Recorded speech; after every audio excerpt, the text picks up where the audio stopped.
Chapter 31. No. 31 Signing Event. Thank you for your continued support. Oh, of course. Thank you for all your work, Gurgur-sensei.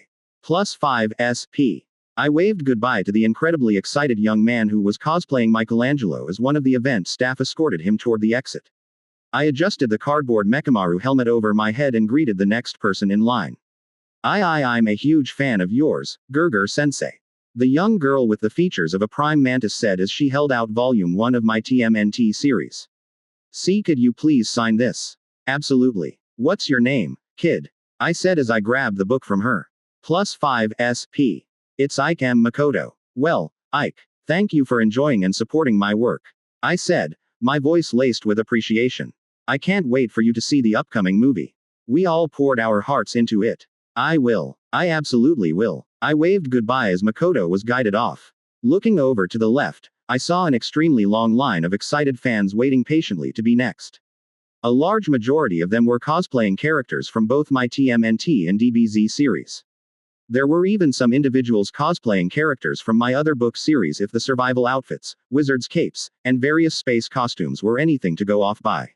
Why was I currently at a significant signing event held within an expensive venue dedicated to just this event? According to my editor, Asuka, my first public appearance was all to promote and generate hype for the upcoming TMNT movie. By extension, all the hype around the movie would also boost its manga sales. Seeing as how my series had passed 55 million units sold last month, the campaign is doing exactly that. The movie was set to take place after the TV anime series ended in a couple of weeks. While I wasn't that interested in continuing the story after I finished it in my manga, my editor and Nappa's president made some excellent points about why I should do it. The movie was intended to be a send-off to the Ninja Brothers and a love letter to the fans. At that point, I agreed to do the movie and wrote the story. And thus, here I was, signing book after book as I met hundreds of my fans. A large movie poster hung behind me while my editor and staff sold books and merchandise off to the side. Although I would have preferred to be training or messing around with my friends, the steady number of points I received from each interaction made this event worthwhile. The extra money from the event was also nice. Gurgur-sensei. The next person in line said as he stepped in front of the table I sat on. I'm a big fan of all your works. Could you give me the honor of signing my book? I turned to him and saw that he looked somewhat familiar. He had a reptile-like appearance, with bright green scales for skin and a face shaped like that of a lizard. His hair was a desaturated pinkish-purple in color, and it was relatively long and swept backward. He was dressed in a black hoodie with his hood over his head, and a red ninja mask covered his eyes. Oh shit, it's your boy, Spinner. Sure thing, I said and accepted the very last volume for TMNT. What's your name? +10 SP. Ah. It's Aguchi Shuichi, Shuichi said as he rubbed the side of his head with an embarrassed blush. I just want to say that your series means a lot to me. When I bought the Weekly Jump, I couldn't help but be super immersed in the story. It was as if I was right there. I felt seen. I see. I'm happy to hear that, Aguchi. I signed his book and added a quick drawing of the four brothers, much to his delight. I'm glad you connected with my story like that. I wanted to show the world that heteromorphs could also be amazing heroes. I believe that anyone, no matter what they look like, could be heroic and a role model. +20 SP. Shuichi's eyes grew wide as I returned his book to him with a nod of my cardboard head. Are you like us too? Shuichi asked with a hopeful tone. Is that why you're hiding your appearance? Let's see what to say. I could lie and rack in the points, or I could be honest. What to do? Would it make you feel better if I was or not? I asked as I leaned on the table. Shuichi looked momentarily taken aback. I'm not blind to what you're getting at, Aguchi. But I think you need to remember what I was trying to convey in my story. Remember, it doesn't matter what others may say or do to you, what matters is +50 SP. Doing what's right. Shuichi finished one of the quotes Leonardo said often in my book. A slight look of acceptance on his face. Yes, you're right, Gurgur-sensei. I'm sorry for being too forward. It's okay, Aguchi. Really. I said and held out my fist for a classic fist bump, surprising Shuichi. Go on. Don't leave me hanging. All right. +70 SP. Shuichi smiled widely and bumped my fist. He was then guided away by one of the event staff, a large smile on his face as he held his book tightly. I waved goodbye at him and then turned to the next person in line. Unfortunately, Everyone else wanted a fist bump as well after seeing me give one to Shuichi. Ah, shit. XXX. General Pav. The cold night air cut through the alley as Bubegawara Jin, or twice, stumbled forward, pain radiating from his leg where the long metal shard had bitten into him. Jin was dressed in a black and gray bodysuit that covered his body completely, along with gray boots. The upper half of his signature mask was gray with white eye sockets, while the lower half covering his mouth was black. Jin also sported red and green wristbands where he stored his measuring tapes. Each step sent fresh waves of agony shooting through his body, but he couldn't afford to stop. Behind him, several pairs of footsteps echoed a relentless pursuit that drove him to push past his limits. Get the hell back here, you masked bastard. You're not getting away, not ever. Says you. They're gonna catch us. Jin yelled against his best judgment. Tonight's job was not supposed to end like this. Jin thought as he ran. When Jin heard that the famous group, the Vanishing Blades, was searching for a new member, he eagerly seized the opportunity to join them. Becoming part of this successful criminal organization, known for its impressive success rate, would provide him with a steady stream of income from their operations. And for a couple of months, it was working out exactly like he hoped. Their crimes or heists were successful, and their profits were considerable. With more money in his pockets, Jin could now improve his apartment. He was now able to buy a fancy new TV and games for himself and his dear friend, Soda, to play on whenever the two hung out at his home. With more money, Jin was capable of going out to have fun with his friend and to be the one who buys them food. After all, what good was money if not used to have fun with one's friends? After all, Jin valued his friends over everything. Jin would do anything to avoid being alone anymore. This was why he pushed himself to do more dangerous jobs with a large payout with the Vanishing Blades group despite what he normally would do, which were more straightforward and small-time jobs. But why exactly was Jin running away? The reason was that the Vanishing Blades' newest hit ended in disaster. They were under the impression that tonight's job was a simple heist. However, when they arrived at the location, they quickly found out they were set up by one of their members.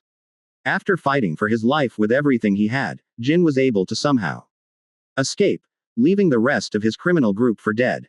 A fact that Jin didn't mind due to them treating him like a freak. They didn't care for him at all. It was just his skills they were interested in. It hurt him at first. But Jin quickly got over it. In the end, he already had a real friend. And that was enough for him. Where'd he go? Find him. Despite escaping the trap, 3 powerful quirk users were now chasing after him. Jin glanced back, his heart pounding as he saw his pursuers quickly gaining on him. Panic surged through him, forcing him to sprint, even as he felt his blood seeping through the makeshift bandage on his thigh while hot, burning pain pulsed from his sliced-up arm and the open wound on his back. Jin's mind raced. He had to find a way out, a place to hide. Maybe we can dig a hole and hide inside. No way. Let's find a box and ship ourselves off to Canada. Twice muttered as he looked around wildly. He darted around a corner, each movement a battle against the pain threatening to overtake him. The walls of the narrow alley closed in, but he knew he had to keep moving. There was no choice. The darkness behind him was far more dangerous than the darkness ahead.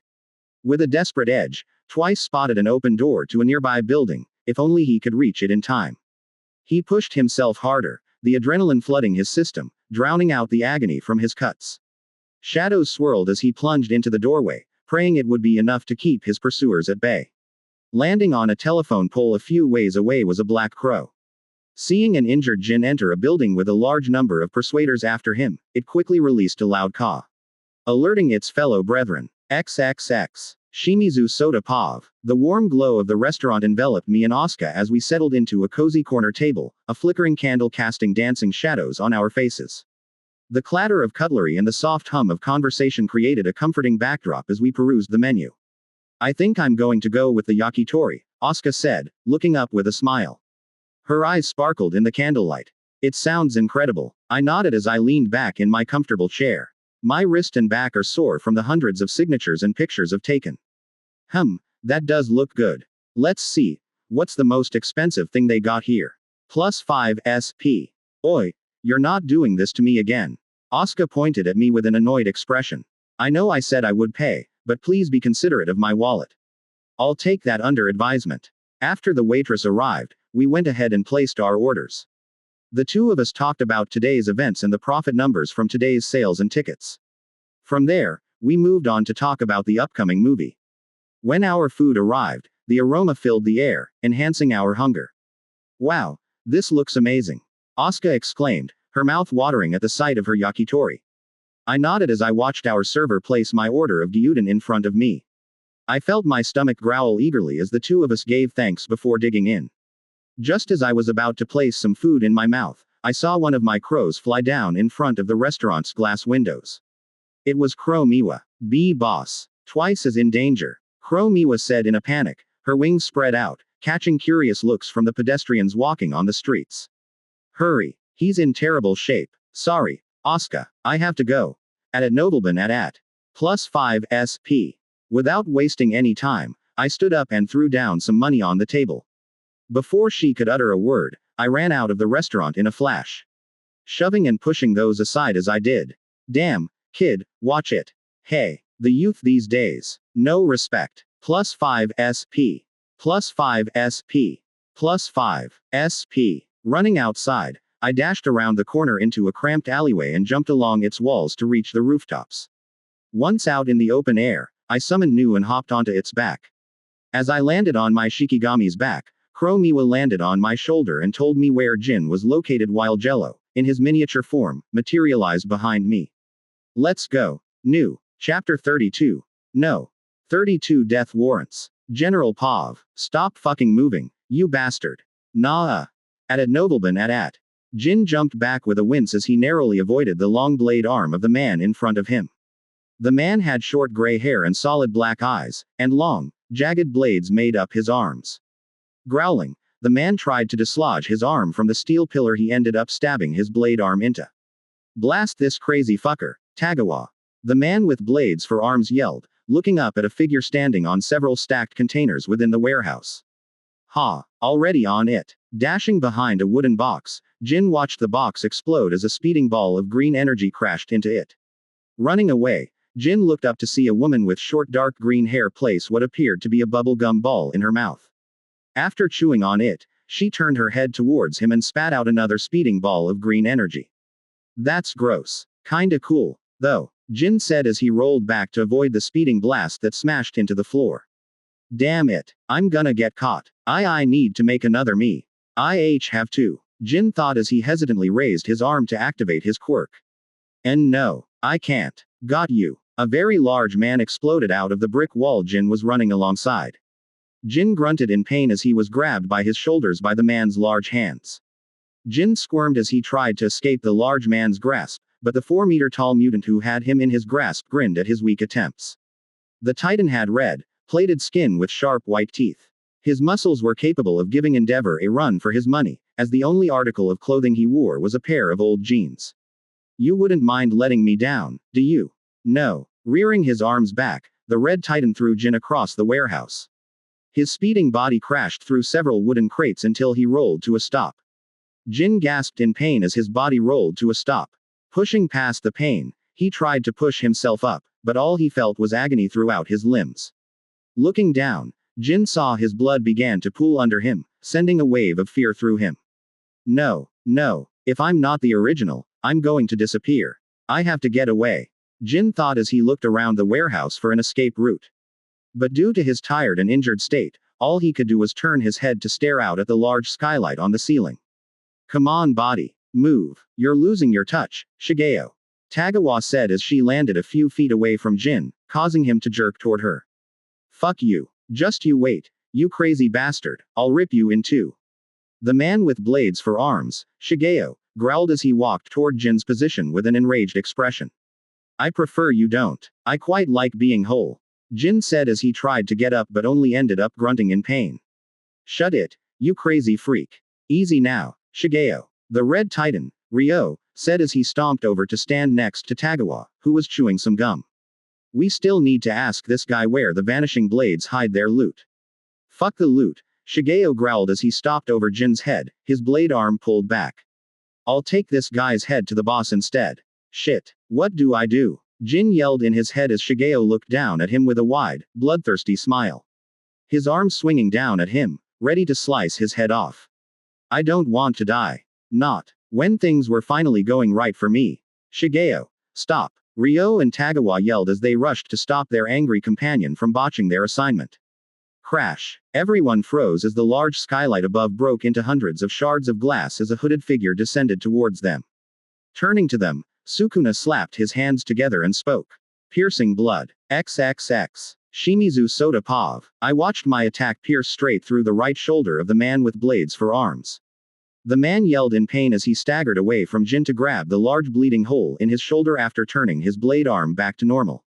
Landing on the ground, I quickly scanned the other two occupants in the room and then turned to Jin. My friend was lying on a stack of broken wooden crates covered in his own blood while several cuts adorned his body. You three just signed your own death warrants, I said, standing to my full height, CE flowing around my arms. +5 SP. +5 SP. +5 SP. +10 SP. Who the hell is this guy? The green-haired woman yelled as she spat a ball of green energy at me. I tilted my head to the side as the nasty energy ball flew past me. Seeing her attack miss, the woman quickly threw another bubble gum into her mouth. So that's how it works. Taking a step forward, I dashed straight at the green-haired woman with CE-enhanced speed. The woman and the large red man were briefly surprised at my burst of speed but quickly recovered. The red-skinned titan growled and swung his massive arm to crush me. Projection sorcery. This technique divides 1 second into 24 frames of animation using the user's field of view as the projection angle of view. The user can trace a predetermined set of movements into those 24 frames and execute them in that single second. Moving using this technique makes the user appear to move unnaturally fast, making them seem as if they are glitching around on the surface. Bam. Ha. You weren't so tough. The large red man laughed as his right fist crushed the ground in front of him, sending smoke and dust around him. That what you get for ratio. Wham. +10 SP. I slammed my CE-covered fist into the large man's back, launching him forward with a crack. The man slammed straight into a steel beam, bending and snapping the beam around it. With no support, several large crates ended up falling onto the man.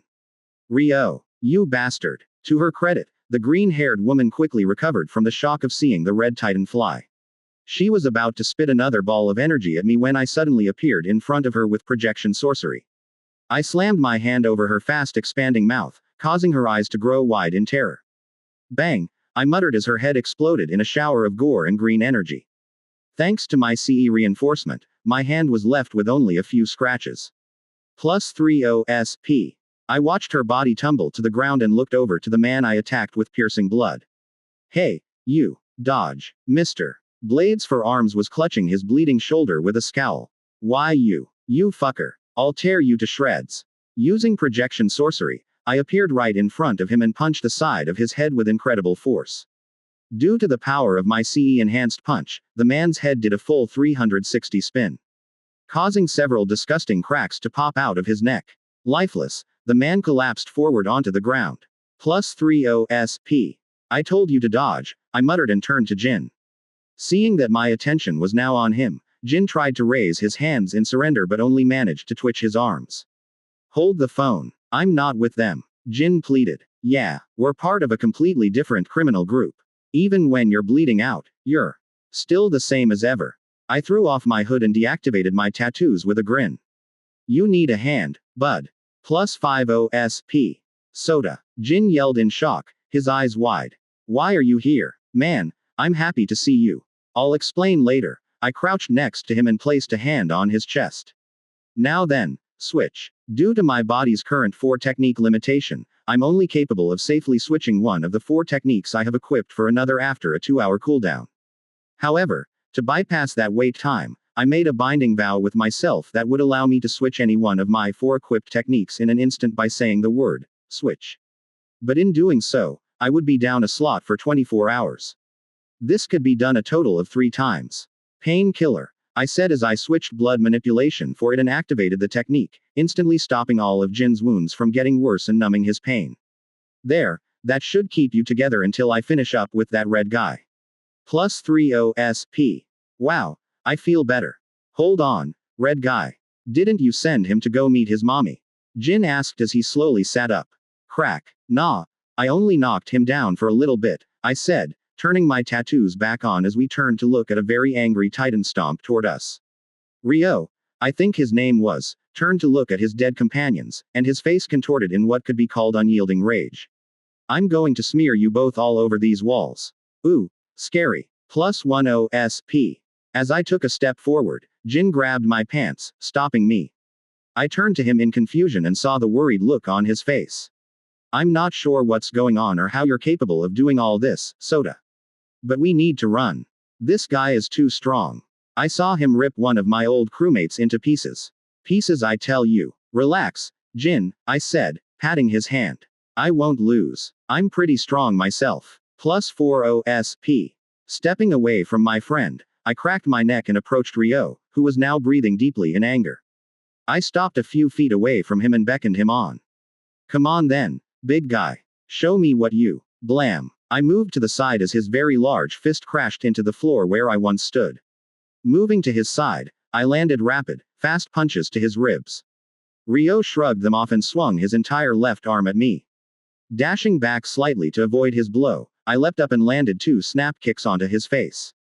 Ryo grunted in pain, but he quickly reached out to grab me midair.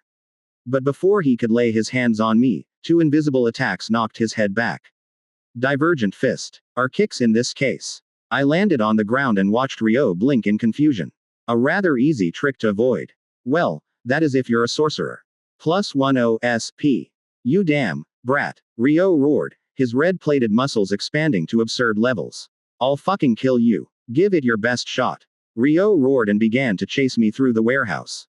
His large body crashed through anything that stood in his way. As we moved, he tried to land dozens of punches, but his enraged muscle state had the adverse effect of slowing down his already slow speed. Despite that, I could acknowledge that his punches were extremely strong if all the craters he was making in his failed attacks were anything to go off by. Let's see, I have the 10 shadows, painkiller, and ratio equipped. I backflipped away from Ryo's wild haymaker and grinned. Focusing my all on this fight, the sudden feeling of entering a flow state enveloped me. No, let's keep this simple and use straight hands. I stopped dodging Ryo's attacks and stepped to the side, avoiding his latest punch. Seeing that I had finally stopped avoiding him, Ryo grinned and moved in. But at the sight of my excited smile, he hesitated. Too late. I stepped into striking range and swung. Black flash. +20 SP. Gah. Ryo yelled in pain as my fist sunk into his tough muscles. Sparks of red and black sparked around us as the space around my strike distorted. Feeling my mind enter the zone, I grinned in excitement and jumped up. Black flash. +30 SP. The red-skinned titan's head snapped up as my roundhouse kick crashed into his jaw. Spinning in midair, I spun around and landed an uppercut into his solar plexus. Black flash. +40 SP. Ryo's eyes went white in pain as he stumbled back, his body swaying back and forth from the intense pain. Blurring in front of him, I felt my body be coated in an aura of CE before it concentrated over my right fist. I held my fist in my left hand by my side and struck with ratio. Black flash. +80 SP. Arcs of red and black shot out all around us as Ryo's large body was sent flying back until it crashed through the warehouse's north wall. He landed in a heap outside, a large bleeding wound over his stomach. Walking out of the hole his body made in the wall, I looked down at his chest and saw no movement. 4 black flashes. Not bad. I hoped you were more durable than that, I muttered and walked back inside of the warehouse. How disappointing. As I walked, Jin was watching me with wide, unbelieving eyes. +10 SP. Damn, bro. That was awesome. Jin yelled as he tried to stand, only to lose his balance. Before he could fall on his face, I moved under his right arm and caught him. Easy there, I said, guiding him outside. You may not feel it, but you're still cut up. I'd use round deer on you, but its RCT only seems to work on me. Round deer. RCT. What's that? Is it Christmas already? Jin said as he held his side, wincing in pain. Don't worry, Jin. Let's go get you patched up. I said as I summoned New. Now then, hop on. Hop on. Jin asked in confusion before I handed him a pair of Maki's glasses to put on. What are you wow there? Is that a giant bird? So neat. What's up with its face? Chapter 33. No. 33 New housemate. All my stuff. Gone. Hey, at least we don't have to clean the apartment this week. I held my chin in thought as Jin and I glided through the air on New's back. Jello was gliding behind me lazily while Zyko rode on its head. The masked man was curled up into a depressed ball beside me. It seems that the crewmate that betrayed you and your old group must have gotten all your home locations. They must have ransacked it before setting it on fire. That damn snake. Ima kill him. Jin roared as he shook his fist in the air, causing him to wince in pain. Easy there, bro. Let's get you all healed up first, I said, patting his shoulder. I looked ahead and saw the large black curtain over my home in the distance. Jin followed my gaze and freaked out.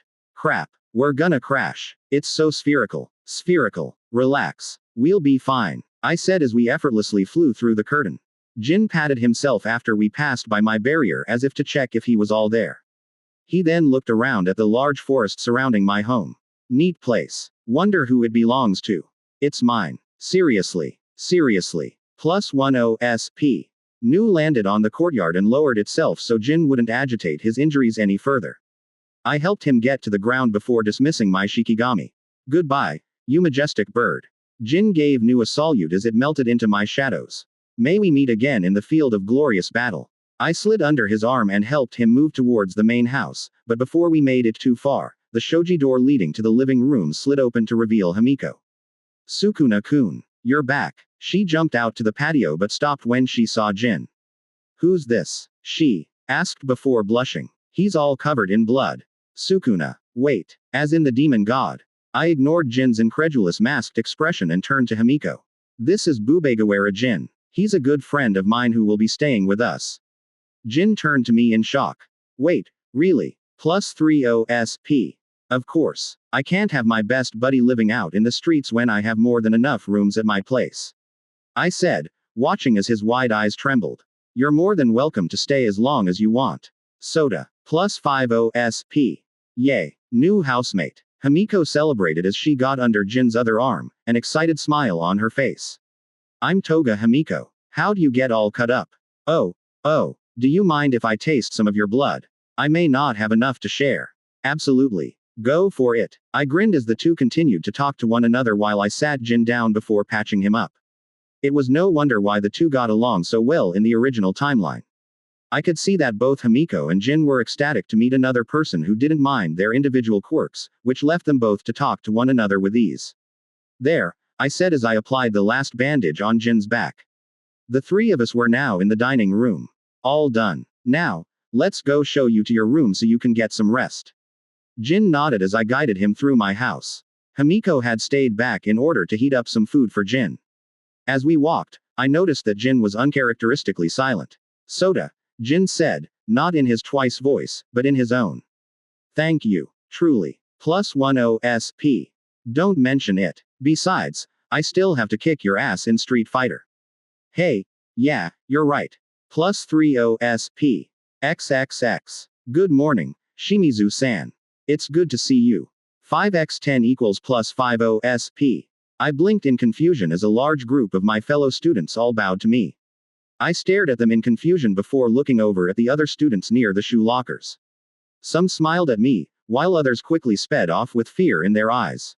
Some of the female students were even waving at me with rosy cheeks. The hell is going on? What happened while I was gone? Ah, yes, morning, I muttered as I grabbed my indoor shoes. How are things going? At Novelban at. There were some rival gang members bothering some of our fellow students yesterday after school, but we quickly got rid of them, boss. One of the gathered delinquent-looking students said after standing at attention. He had spiky orange hair and brown eyes. He also strongly resembled a certain substitute Shinigami. We then walked that student all the way home. That's right. We showed those losers. Fuck them. Great work, I said while scratching my head. 5x10 equals +50 SP. My compliment seemed to throw them into a frenzy as they all yelled in happiness as if they just won the lottery. I then walked away from them to head to my homeroom. Some of them even bowed to me as I left. Senpei. A short girl with white hair and red eyes stopped in front of me shyly. Two girls stood a few feet behind her with encouraging smiles. Please accept this. The girl held out a bag of cookies as she bowed her head. Okay. I accepted the bag of cookies, causing the white-haired weirdo to smile widely. She and her friends then all ran away, giggling while looking over at me with blushes on their cheeks. +5 SP. Okay. Detour time. I changed directions and headed off to the rooftop of the school. As I speed walked, I received smiles and small bows from my fellow students throughout all 3 years. I ignored the sheer insanity of my surroundings and walked out onto the roof. Okay. Explain. You motherfuckers. My 4 clones all quickly rose from the ground. Their faces were etched into wide, proud grins as they brushed their hair back and posed. Ha. What do you think, boss man? Clone C said with his arms crossed. The school is now your oyster. No one will disrespect us ever again. That's right. We now rule this school. Clone B smiled in pride while placing a leg on a nearby bench, his right hand grasping the chain link fence. Isn't it great? Big C sure turned this school around from the dump it used to be. I took a few months off from school, and you created a delinquent group, I said to Clone C as I held my face at the sheer absurdity of the situation. I didn't want all this attention. Why not? Everyone at this school either admires you or fears you now. Clone C looked at me like an ungrateful child. Besides, I thought you weren't coming back here, boss. So I decided to have some fun while you made me come here in your place. Talk about scut work. Hey, you pulled the short straw. Stop complaining. Clone D muttered as he leaned on the door leading inside. Besides, it's not all sunshine and rainbows drawing and writing all day. I literally heard you 3 say what a sucker I was. Clone C glared at his fellow clones, causing them to look away. Shit, I told you we were being too loud. That bastard has great hearing. We all do. This is my fault. I sighed and took a seat next to Clone B, who nodded. What else have you done, Clone C? Not much else. I turned down a few confessions, got into some fights with some fellow gangs, and set up a community garden for the delinquents here to work on. Small stuff like that, Clone C said as he pulled out a small notepad I know I didn't have. His eyes scanned the notepad. I think that's it. Quote. I'm going home. XXX. General Pav. The spacious room was filled with the soft beeping of several medical machines. A figure lay motionless in the bed. The elderly man, his silver hair well groomed, slept with a calm expression beneath his white blanket. Standing beside the comatose old man was a tall 26-year-old man. The young man had short brown hair and thin, golden eyes. Covering his face was an old-style red, magenta, and gold plague mask designed to filter bacteria from the air. He wore a dark green bomber jacket with a purple fur-lined hood. Underneath, he had on a black button-up shirt and matching pants, complemented by a light gray tie, a belt, and white lace-up shoes. On his hands, he wore white surgical gloves that helped manage the effects of his quirk and kept his hands clean. This man was Chisaki Kai, otherwise known as Overhaul. Kai stood motionless for several more minutes, simply gazing at the sleeping man with calm eyes. His right hand reached out to the man in front of him, but at the last second, Kai hesitated. Chisaki, haven't I told you no already? The child, really? How little do you think of people? Blinking away the memory, Kai brought back his hand. I'm sorry, Pops, but this is for the future of the Shihasaikai. Once I put the Yakuza back on top, I'll bring everything back like it was. Closing his eyes, Kai turned away from the man he respected deeply and walked out of the private room. Overhaul. Kai looked over to his right and saw a man with fair skin and thin, dark eyes. The man had pale chin-length hair that formed arrow shapes that resembled that of clock needles. He was dressed in a long white raincoat with its hood down. This man's name was Kuruno Hari, Kai's right-hand man and a leading member of the 8 Bullets. Standing beside Hari with a nervous expression was a little girl with short, messy, and unkempt bluish, off-white hair. The little girl had wide, innocent-looking red eyes. Poking out from the right side of her forehead is a small, brown horn while she wears a dirty, pale, short-sleeved dress. The girl's name was Eri. Chrono, Kai said as he looked at his direct assistant. His cold eyes then turned to stare at the little girl, causing her to whimper. Eri tried to move away but was kept in place by Hari. Are we moving forward with the plan? Hari asked. Kai's eyes remained on Eri before he looked over to Hari, giving him a nod. Yes. Prepare the surgical room. The research phase will now begin. Chapter 34. No. 34 target found. A few months later, I observed Izuku, his body marked with bruises and blood, as he prepared for the next move. He transitioned into a poised combat stance, his right arm raised and left arm hanging loosely, his legs positioned for stability.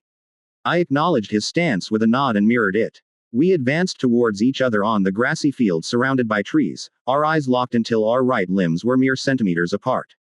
Fuck yeah, we finally did that raid scene. Without warning, Izuku lunged at me, his fist a blur as it hurtled towards my face. I dodged within a hair's breadth, countering with 2 swift jabs to his midsection. He grunted, his body twisting to deliver a spinning back kick towards my ribs. Not bad. I smirked and swiftly dropped to the ground, using the momentum to knock his supporting leg off balance. He refused to stay down, executing a kick up to regain his footing. I closed the distance, and we engaged in a rapid exchange of blows. +10 SP. For each punch or kick he tried to land on me, I parried and countered with my own strike. Izuku glared at me, frustration clear on his face at the fact that he had yet to land a single blow while his body was assaulted with punches, kicks, elbows, and knees from me. Feeling cheeky, I stepped back and patted my cheek tauntingly. I leaned forward with my hands behind my back, goading him to attack me. Izuku's left eye twitched as he decided to risk it. He stepped in and spun on his hips to try and hit me with a mean left hook. Unfortunately for him, I wasn't one to give away free hits. He had to earn them. Gah! Izuku grunted as I landed a vicious counter to his face with a left jab, knocking him away and onto his back. +10 SP. Okay. That's enough for today, I said while walking over to give him a hand. He was covered in sweat from the hours of sparring we'd done the day. Good work, Izuku. Looking up at my hand, Izuku rubbed his nose and accepted my help. Without much effort, I lifted Izuku to his feet. Thanks, he said as his nose began to bleed slightly. Reaching into my back pocket, I gave him my handkerchief. He thanked me again and accepted it, using it to clean the blood from his nose. You're getting better. Your moves are much sharper than before, and you're letting your instincts guide you. Still, you need to incorporate more kicks into your combos, I said while performing 2 high snap kicks in the air. Remember, Izuku, you have legs, too. +10 SP. I'm trying. It's just that you move too fast for me to launch any kicks at you, Izuku said as he began to roll his shoulders. But thinking back on our spar, I think I had a few opportunities where a kick would have worked better than a punch. Ah, you noticed them now. I flicked his forehead and nodded. I purposely made those openings for you, broccoli hair. Learn to take advantage of the smallest opening you can find. Oh, sore. Quote. I'll be sure to do better next time, Izuku said with a sheepish smile. Attaboy. +15 SP. I gave him a pat on the shoulder and led the both of us out of the secret training ground I found in the woods. Soda-san, can I ask you a question? Izuku asked, his face nervous. Sure. What's up? Well, you're going to be graduating junior high soon. Hayes-san, I were wondering which high school you would be going to. Izuku turned to me with a curious expression. Have you, maybe, I don't know, thought of trying to go to UA? Ah, so that's what those looks were. Over the last couple of weeks, I've noticed both Keiko and Izuku shooting me these odd, nervous looks. The looks that said they had something to say but weren't confident enough to say it. I normally would have pressed them on what they wanted, but it was pretty funny watching them struggle. Where's this coming from? I asked him without turning to him.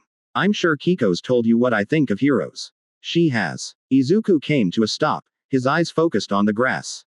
I stopped in my movements as well and slid my hands in my pockets. I'm not trying to tell you what to do. But UA has other courses than the hero course. You can try to join the support department. Hatsume-san says your mechanical skills are second to none. I'm sure you'd. Nope. Not interested. +10 SP. How about the general education course then? Izuku stepped closer to me, his expression resolute. It's well known that everyone who has graduated from UA's general education course has landed impressive jobs right out of high school. They also have the opportunity to get into any university they choose. There are numerous benefits to attending UA. He's right. There are benefits to joining UA. He just didn't mention anything that interested me. But what did interest me was the sheer SP potential at UA. Now that wasn't something I could risk passing up. Still, that didn't mean I was going to join the hero course. Of course not. No, I'd rather just join the general education course and breeze through all 3 school years under the radar while farming SP. Well, until Shigaraki and All for One decided to play. The only downside was that I'd have to waste a year there while I waited for Izuku and everyone else to join. I'd be bored out of my mind. Well, I suppose I could get Himiko to join with me. She has been working hard to make up for all her missed time and assignments from school. Even if she was doing it all from home. So, it wasn't impossible for her to join alongside me once she fully caught up and graduated. After being cleared of any of her accused crimes, Himiko received a pardon and a formal apology from the police for her false accusations. Ua shouldn't be able to hold her past against her and deny her entry. But would she even want to go? Questions for later. I raised an eyebrow at him and looked up at the blue sky beyond the thick tree branches above.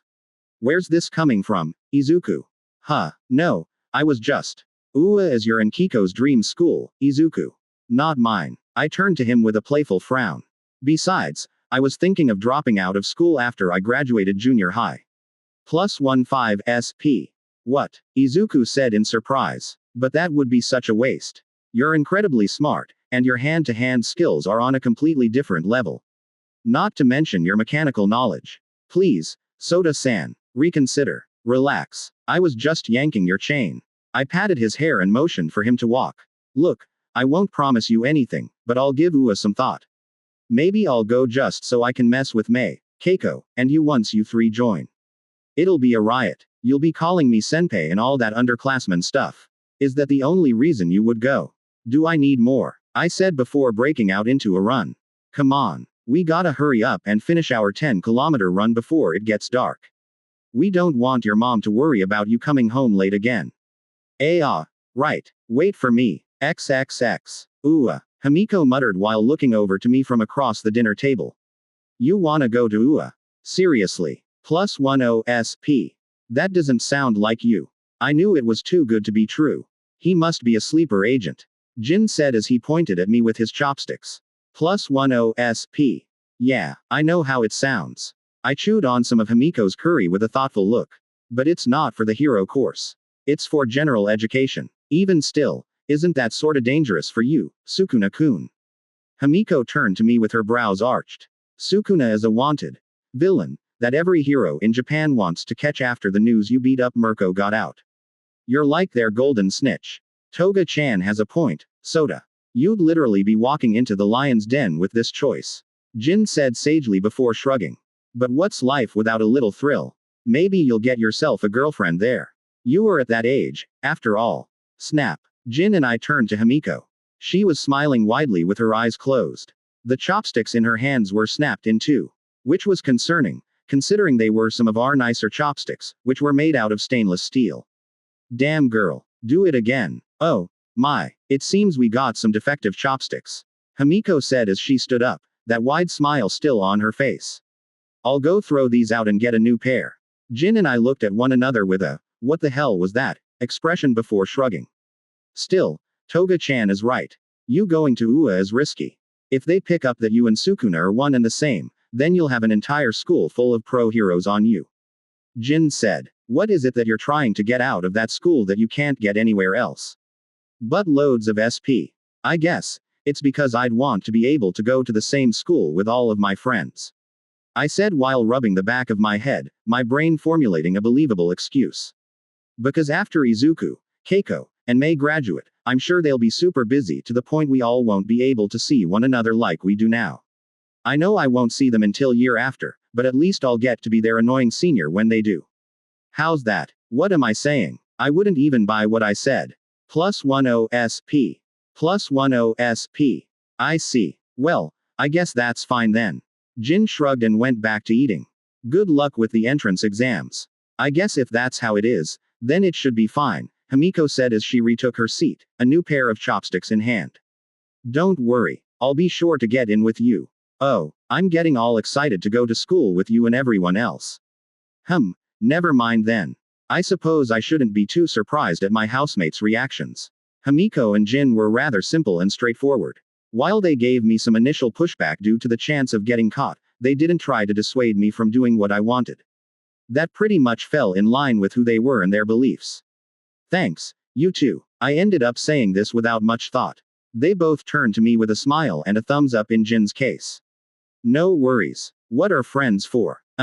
What Jin-kun said. Tap tap. The three of us turned to the window over the sink where a black crow with red marks on the side of its head stood. Standing up, I walked over to the window and opened it. What's the matter? Around. Sukuna-sama. Crow Around bowed before hopping onto my forearm. I've found the human you've been searching for. I recommend you move quickly. I believe the human intends to leave the country. Off behind me, Himiko and Jin both turned to me when they felt the air around them shift. They found it hard to breathe, and their heart rates sped up out of nowhere before that sensation instantly vanished. They blinked in confusion as they turned to one another, wondering if what they just felt actually happened or not. I see, I muttered as I relaxed myself. I then placed Crow around on my shoulder, much to his glee. We should go help him pack then. Soda. Jin stood up and walked over to me as I was about to leave. Is everything alright? I said, remembering that no one else but me could hear what my crows were saying. Yeah, everything's fine. Job came up. I'm gonna have to cut dinner short. Allow me to accompany you then. Let's go kick some ass together. Jin. Please, Soda. Jin placed a hand on my shoulder and removed his mask. I know you're very capable and strong, but I still want to help you. Even if you're the demon god of the underworld, I want to be there for you. It's the least I can do after everything you've done for me. There's nothing wrong with friends helping one another. Me too. Himiko jumped up and stepped closer to us, a determined look on her face. I want to help you too, Sukuna-kun. It's like Jin-kun said, friends help one another, right? Besides, I think it would be fun to work as a team. This isn't a game, Himiko. Added Nobleman at. You too. Despite the sincerity of their words, I couldn't find it in me to accept. Maybe being so open with my abilities and secret identity wasn't the right move. What I do isn't exactly pretty. I'm a killer, and I make those I hunt suffer. There's a reason why the criminals and villains are scared of the name Sukuna. I don't want you two to look at me any different once you realize what it is I exactly do. Himiko and Jin turned to one another before they smiled softly at me. Don't underestimate us, Soda. Jin-kun's right. We're not going to see you any different than we do now. So please, trust us and let us help. Himiko walked up to me and held my right hand, her fingers caressing my old burn scars. Fine. But you two follow my instructions. No matter what. Got that? I said while taking my hand back, much to her annoyance. Still, she and Jin both nodded. +10 SP. +10 SP. Sir. Yes, sir. Slipping his mask back on, Jin saluted me as if he were in the military. Himiko quickly copied him with a nod. Yeah, what he said. I gave them a grin but then looked them both up and down. Well, if we're going to be a team, you two are going to have to look like your Sukuna's allies. As I watched them both talk excitedly over some silly team names or costume ideas, I felt a cold pit form in my stomach. I looked away from them and took a deep breath. I just hoped I didn't regret this decision one day. Chapter 35. No. 35 Kobashigawa. General Pav. Hurry the hell up. Don't you dare forget those briefcases, you damn imbecile. Yes, sir. Deep within a highly secured mansion on the outskirts of Kyoto was a group of people rushing within a large office. They were all dressed in suits while they moved with haste to collect, pack, organize, and secure several documents, expensive items, and stacks of money. Sitting in a chair with an annoyed expression was a large man dressed in an expensive black and blue three-piece suit. He had 4 pairs of eyes, all of which were a different color. His brushed back black hair was sleek and shiny, while a well-kept mustache sat over his lip. He was tapping his fingers on the armrest of a ludicrously expensive gold and red padded chair. Kobashigawa-san. Stepping into the frantic room was a beautiful woman with neon violet hair. She was dressed in a skin-tight hero suit that accentuated all her natural curves. A short black cape hung from the woman's shoulder while her black high heels tapped along the shiny quartz flooring. Relax. Nothing will go wrong while I'm around. The woman, Shimmer, otherwise known as Amada Kiyomi, was known by the public as Japan's number 25. Ranked pro hero. She was one of the country's rising stars with an impressive quirk called Shimmering Energy. Shimmering Energy allowed Shimmer to use the energy around her as a weapon to use in any way she deemed fit. By bringing out the natural power within nearby technologies, vehicles, electrical cables, or even the sun above her, Shimmer could manifest that energy into powerful beams of pure energy to launch at her targets. However, despite her growing fame and powerful quirk, Shimmer was a hungry, insatiable, opportunistic person who would take whatever she thought would benefit her. Being a hero was just a means to an end for her. She didn't even care about the people she saved, they were all just a way for her to earn more money. So when she was offered 150 million yen to protect a paramount crime lord, she jumped at the opportunity. Despite knowing all about his past and abhorrent actions. TCH, for your sake. You better be right, Shimmer. Especially at what you're costing me. Kobashigawa growled as he turned away from the woman to glare at a short, nervous woman standing patiently beside him. How long until we're ready to move? We almost have everything packed, and your plane will be ready to depart as soon as we arrive at the runway, Kobashigawa-sama. The nervous woman, Kita Kobeni, said while looking down her tablet. It should only be another 10 minutes. Not good enough. Make it 5. Why yes, Kobashigawa-sama. Not bad. Everyone either respects the hell out of you, or they're scared shitless, Shimmer said with a small sultry smile. You sure do live up to your reputation, Kobashigawa-san. Sora Kobashigawa, otherwise known as the dealer of sin, was one of Japan's 3 major crime bosses. He came up from nothing and made a name for himself by doing whatever it took to get to the top. Whether that meant murder, blackmail, arms smuggling, corruption, and human trafficking. All his actions allowed him to achieve the heights of power he now held. He was one of the world's richest men, and his influence spread far beyond his home country of Japan. He was untouchable by the government, police, and even the pro-heroes. His power and status are what allowed him to have such a prosperous and unimpeded career. All that allowed him to enter the Demon King's inner circle, further bolstering his infamy and strength. There wasn't anyone within the underworld that didn't know his name. There wasn't anyone who didn't fear his name. At nobleman at. That is, all except that force of nature that has been systematically destroying everything he's built over his entire life over the course of 2 years. His most significant source of income, his human trafficking ring of children with impressive quirks, was destroyed. His dozens of safe houses that kept his vast wealth were all burned to the ground. Money and all. His large army of 2,000 strong quirk users were all slaughtered or crippled to the point he now only had around 200 men at his disposal.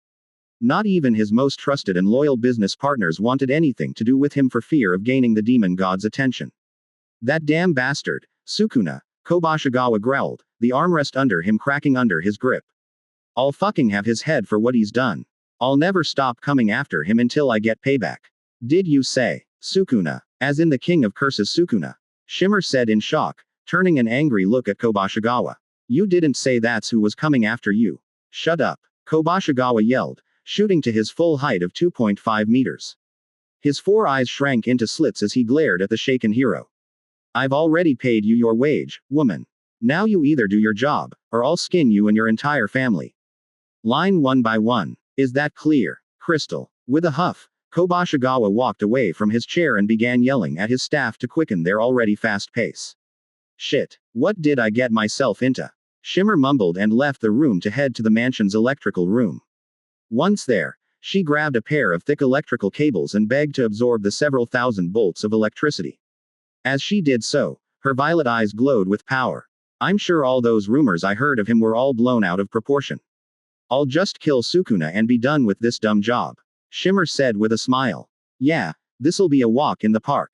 XXX. General Pav, Himiko and twice sat on Sukuna's Shikigami, new, as it flew over the city below them towards their destination. Looking up, Himiko watched as Sukuna flew above them using what appeared to be mechanical wings that resembled those of a dragonfly.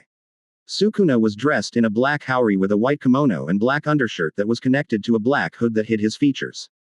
On his lower body, tied together with a black belt, were baggy martial arts pants and black martial arts shoes. Around his body and over his shoulder was Zaiko, Sukuna's ever-faithful weapon inventory, while Jello, another Shikigami of his, sat on his other shoulder in a much smaller form. Himiko herself was dressed in a black-blue uniform with a yellow hood that had cat ears on top. A white and yellow cat mask covered her face to hide her identity, while the mask's eye holes had the lenses of one of the cursed tool glasses. Strapped behind her was a blunt sword covered in white tappings and black dots as 2 knife holsters were strapped around her thighs. Himiko was a little concerned at the sudden shift in her friend's personality once he was fully changed. He was now more silent and cold, or at least that's how he felt to her. Himiko was curious to know whether this was due to his current focus or if this was how he normally was whenever he went out at night as the king of curses. Trust soda. I mean, Sukuna, Toga-chan, Jin said as he turned to look at her. You may have been training with us for the past few months, but being out here is different. Yeah, it's scary. Jin was dressed in a heavily modified version of his old suit. Instead of it being a skin-tight latex suit, Jin's new costume was made of a thicker, more reinforced material that offered him greater defense and protection. The areas where his joints were still had the flexibility required for his acrobatics or hand-to-hand skills. Strapped to his back were twin katanas that Sota implemented as an extra layer of offense, while Jin's wristband measuring tape tools sat over his wrists. I do trust him. That's never a question, Himiko said, her hands gripping Nu's feathers tightly. I guess. I'm just not used to this version of him. I see. I get that. But from what Sukuna has told me, this guy he's after is seriously bad news. He's been after this guy for 2 years, and tonight is his chance to end it. Bad news. What did this guy do? He's someone you don't ever want to come across. Ever. Jin said, his voice deadly serious. He's one of Japan's most powerful crime lords, and he's the reason so many children go missing. This guy is as close to evil as one can get. Himiko's eyes grew wide, the weight of what was going on finally settling upon her. Taking a deep breath, she schooled her anxiety and fear. I think I get it now. This is some super serious stuff, Himiko said, her eyes determined. Still, I'll do whatever it takes to help Sukuna-kun. I owe him everything. Good. Just remember to stick close to me, Jin said as he flexed. We're just back up today. Leave all the heavy lifting to Sukuna. He's pretty strong, you know. Himiko smiled with a nod, her soft gaze falling back over Sukuna as he flew with the moon above him. Yeah, I know. Despite not ever seeing what Sukuna could truly do, Himiko absolutely believed what she said. XXX. Shimizu Sota Pav. This is where the human is, Sukuna-sama. Good work, Uraum. I gave Crow Uraum a piece of fruit and dismissed her. Watching her fly away, I turned to Himiko and Jin as they jumped off Nu. They gave the Shikigami a few pats before it melted into shadows. They jogged over to me and came to a stop at my side. We peered down at the sizable Western-style mansion below the hill we were on with the trees on our backs. The mansion was nestled between several tall trees hidden away by several large jutting boulders. That it, Jin said as he examined the mansion below. I wonder how much a night here would cost. You think they got an Airbnb? Yeah, this is it. I turned to Himiko and Jin, my voice unintentionally low and cold, causing them to stand straight. You two stay away from Kobashigawa. He's mine. Your role is to hang back and take down his henchmen while I move in. At the first sign of things going south, I want you both to get out of here. Is that clear? You got it. Jin nodded while Himiko looked conflicted. Himiko. I took off my hood and stepped closer to her. My calm eyes gazed into her own reluctant ones. I know you're a skilled fighter. The amount you've learned in those few short months we trained is proof of that. But you're still not ready for what we could face down there. I'm sure Kobashigawa has hired some strong people to keep him safe from me. I just don't want you to get hurt. Either of you. +10 SP. +10 SP. Ah, okay. Himiko crossed her arms and turned away with a pout. I'll be sure to get out of there at the first sign of trouble. I smiled and patted her head. As I walked away, I missed the light blush that burned on her cheeks. Stopping by the edge of the cliff we were on, I gazed down at the mansion and its surrounding terrain. Jin, who did pick up on Himiko's blush, lifted a small flag with SSXTH on it. He waved it around before tossing it over his shoulder to step beside me, as did Himiko. I reached into Zyko and pulled out Playful Cloud while Jello floated behind me. Himiko pulled out Nanami's blunt sword while Jin whipped out one of his measuring tapes. Okay, let's begin. Chapter 36. No. 36 The Raid. General Pav, you good-for-nothings better not have left anything important. Or I swear to God I'll tear all your worthless heads off. Kobashigawa said as he settled into his armored limousine. Sitting in front of him with her legs crossed was Shimmer, while his assistant Kobeni sat to his right. We have everything packed, Kobashigawa-sama. Kobeni said quickly. Kobashigawa grunted and then motioned for his driver to begin moving. Just as Kobashigawa and his several other vehicles were about to depart, everything around them abruptly shook with incredible force. Maximum output. Glacial wall. Rising from the ground around the western-styled mansion was a tall wall of solid, freezing ice. The wall of ice continued to grow until there was no escape for anyone within the mansion. Jumping out of his limousine, Kobashigawa looked up in shock. His eyes scrutinized the vast wall of pure ice that was impeding his escape. With a growl, the crime lord turned to the right to find the source of all his problems, standing on top of the ice wall. Sukuna. Kobashigawa glared at the king of curses. Beside him were two other individuals staring down at them behind their masked visages. Jumping back into his limousine, Kobashigawa turned to his driver. Go. Get us back inside. Yes, sir. At Nobleman at. The driver behind the wheel slammed his foot on the gas. He then spun his head back to guide the limousine back into the mansion's garage. Shimmer was about to exit the vehicle to confront Sukuna, but Kobashigawa grabbed her arm and stopped her. Not yet. Let my men tire him out. Kobashigawa said as all of his remaining men ran out to confront Sukuna and his two cohorts using whatever quirks or weapons they had available. Once he's on his last legs, you'll end his pathetic life. Shimmer frowned but nodded nonetheless. Her eyes locked onto Sukuna's form. All right. XXX. General Pav. Stay close to each other. Take out down the stragglers. Sukuna said as he jumped down the wall of ice with little issue. Himiko and Jin nodded as they followed after him, albeit more slowly. As Himiko and Jin landed, they watched as Sukuna seemingly glitched out of existence before appearing and reappearing all over the mansion's front courtyard, taking down dozens of Kobashigawa's men with ease using his 3-section staff. Dang, Sukuna-kun. Remind me not to get on his bad side. Nah, we can do twice no. 3 times better. Deciding it was time for them to contribute to the cause, Himiko and Jin dashed forward with their respective weapons ready. Who the hell are these two? I thought the demon god worked alone. Who fucking cares? Kill them. Dodging to the side, Himiko avoided a wide left swing from a large man covered in spikes.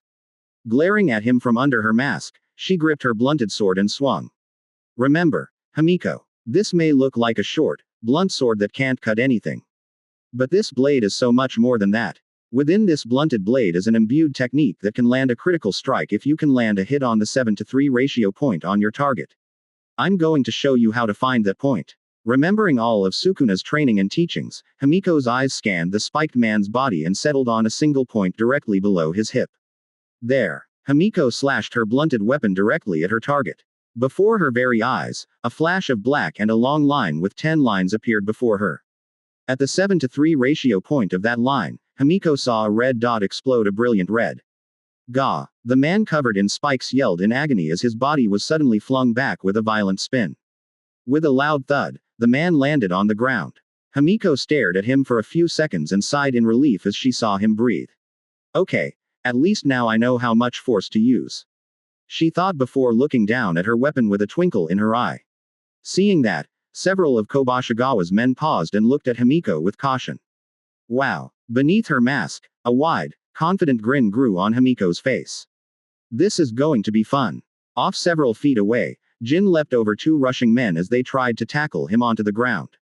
Grabbing his measuring tape, Jin held it out in front of him to stop a downward slice from a katana held by a woman with dark orange hair and horns on her forehead. Twisting his tape around the woman's sword, Jin yanked the blade down, bringing the woman down with her weapon. With her upper body leaning down, she was unprepared for the flying knee strike that impacted her nose, knocking her out. Sota is taking down the ones with the more lethal and powerful quirks. Jin thought as he looked around at the knocked out or dead henchman. Thanks to all his years as a criminal and thief, Jin was capable of distinguishing the strong from the really strong. How thoughtful. Flying in and out of several henchmen was Jello. The once small, now large, Shikigami stabbed its sharp tendrils into all those it passed, inflicting them all with a lethal dose of poison that took them all down within a few minutes. Due to the fact no one besides its master and his 2 companions could see it, the Shikigami had 0 issues taking down all of its master's enemies. Watch out. Twice. Jumping back, Jin watched as a large bull-like man charged through where he once stood. Looking over to Himiko, Jin gave her a thumbs up as she landed beside him. Thanks for the heads up, Mystique. I still don't like that name. They turned to the large bull man as he snarled in anger. His large hooves dug the ground below him. You two will die a slow and painful death for disrespecting Kobashigawa-sama. The bull man, or as many know him as Horn Rush, roared. I'll take you 2 down, and then I'll put an end to Sukuna. Like hell you will, ugly, Himiko said as she pointed her blade at the man. Jin nodded and scanned their surroundings. Besides Horn Rush, there were around 15 more henchmen staring them down. Reaching up, Jin grabbed his twin katanas and pulled them out of their sheaths. I'm still not too sure about using these yet. Nah, we're practically pros, Jin said as he and Himiko sprang to the side to avoid another charge from Horn Rush. Sliding to a stop, Jin swiped his sword up to parry a metal bat that tried to bash his head in. With a spinning back kick, Jin knocked back the bat-wielding woman whose body was covered in blue fur.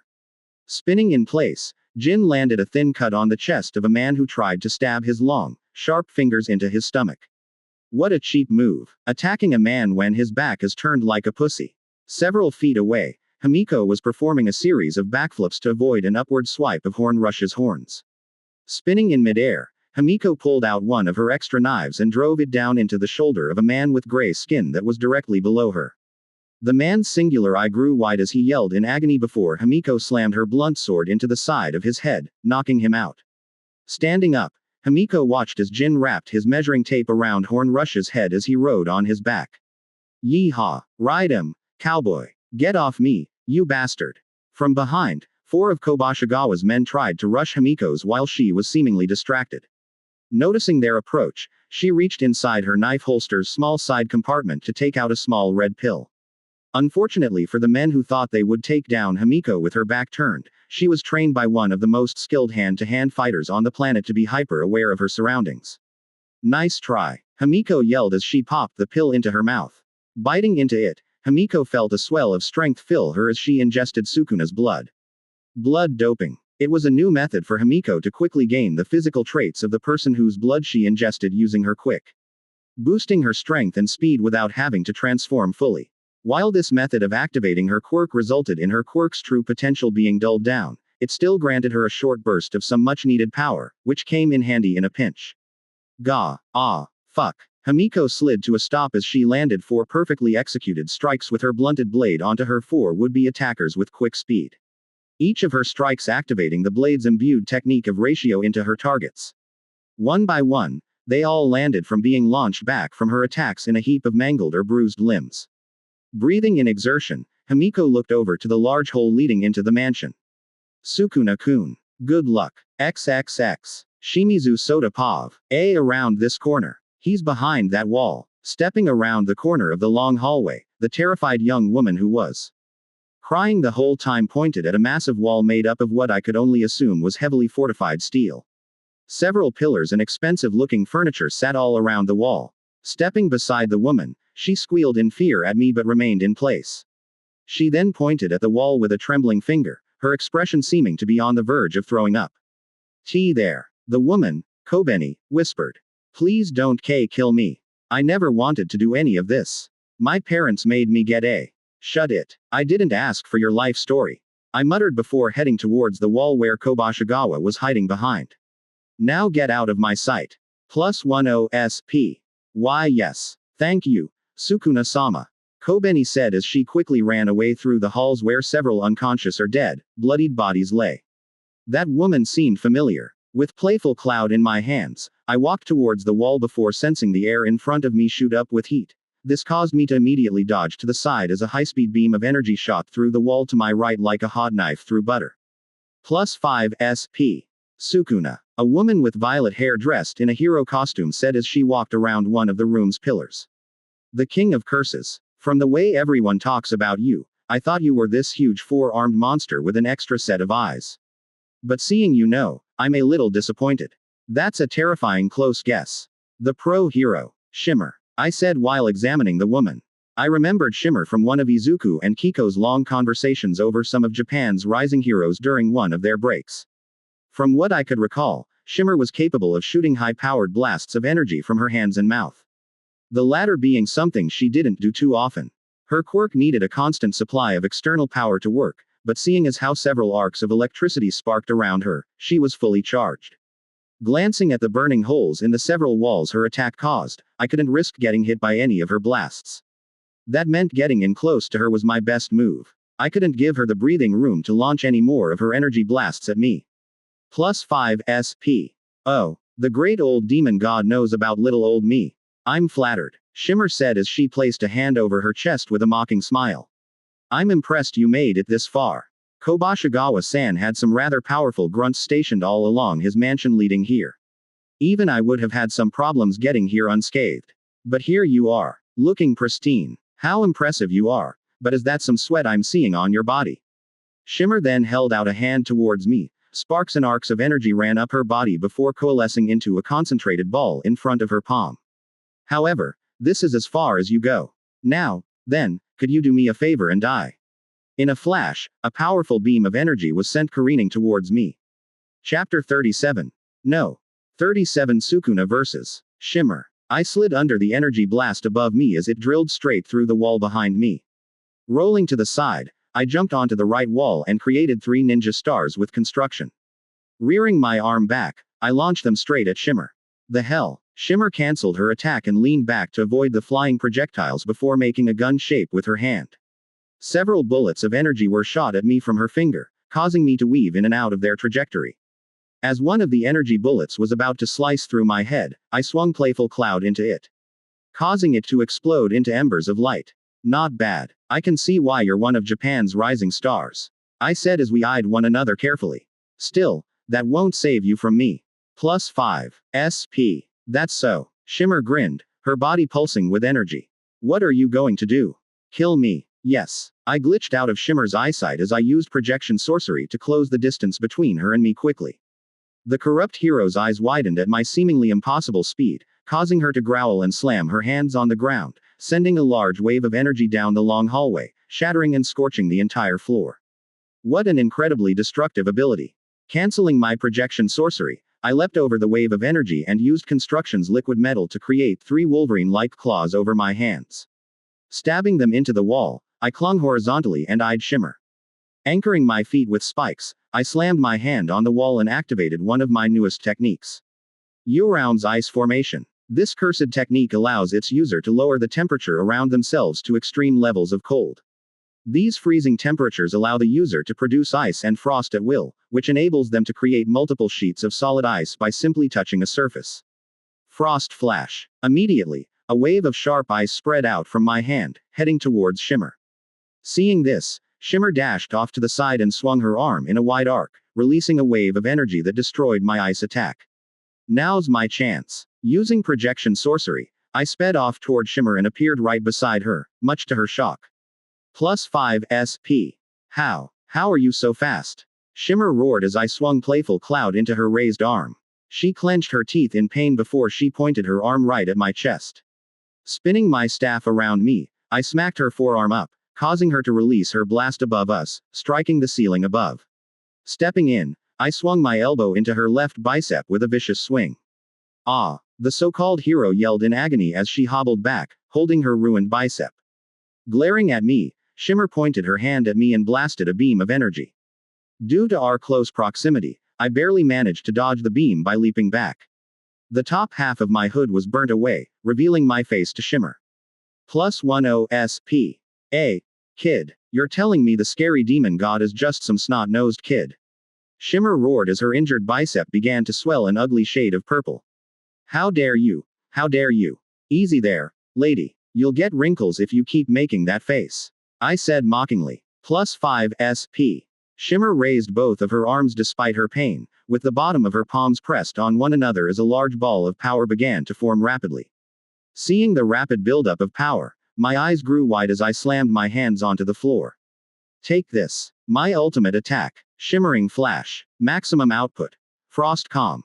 XXX. General Pav. Himiko gasped in exhaustion as she leapt back to avoid Horn Rush's overhead swing that shattered the floor where she once stood. Looking over at Jin, she saw him pick himself up from the wall where her horned enemy threw him through. Not good, Himiko whispered as she ran away from Horn Rush's mad dash.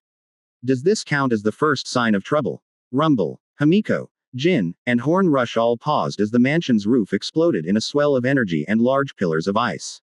The building shook as all of its windows shattered while ice encompassed everything within several meters of the mansion. Streams of white smoke and steam danced around the building as the tremors finally subsided. Kobashigawa-sama. Horn Rush yelled in worry as he ignored Himiko and Jin in favor of rushing inside the ruined mansion. Sukuna-kun, Himiko muttered as she tried to run after the large bull man, only to be stopped by Jin. Jin-kun. No, we need to pull back now. Fuck that. Time for round 5, Jin said as he shook his head. He motioned down at their battered bodies. We can't keep up with that level of power. We won't run, but we can't follow inside. Let's catch our breath and prepare ourselves if anyone runs out. But, Himiko tried to argue, but her sore muscles and injuries burned all around her body. Due to this being her first ever big-time fight, she wasn't used to the strain that it inflicted on her body. Okay. I'm worried about him too, Toga-chan. But I believe in his strength. Jin said as they began falling back to the still standing shed on the mansion property. Yeah, Sukuna ain't some punk bitch. I bet he's just fine in there. XXX. Shimizu Soda Pav. Fuck, that was close. I threw down my ruined Haori and looked around the ruined mansion around me. The long corridor that made up the hall shimmer and I once stood in was nothing but ruined chunks of concrete and ice. Added Nobleman at. Looking over my body, I saw that I only had superficial injuries on my body while my clothes were slightly charred. I was lucky enough to erect several layers of CE-reinforced ice in front of me at the last second. Otherwise, I could have been blasted away. Placing Playful Cloud into Zyko, I lifted my hands. Round deer, I said as I summoned a tall, large deer like Shikigami. While it wasn't as big as Sukuna's version, my deer was still a foot taller than me. It then reached over with its snout and touched my extended hand. Soon enough, I felt my body grow warm as Round Deer's RCT healed my wounds. Thanks. Round Deer nodded before melting away into my shadow. I didn't expect her to have that kind of attack, I muttered as I walked towards the damaged reinforced safe room Kobashigawa was within. Shimmer must have put all her remaining energy into that move. Despite the large explosion, the large reinforced steel box had taken the blast like a champ. Even so, the large hole on its roof stood out like a sore thumb. Sukuna. I turned to my left and saw a large, raging, mutant bull man dashing toward me with cold fury in his eyes.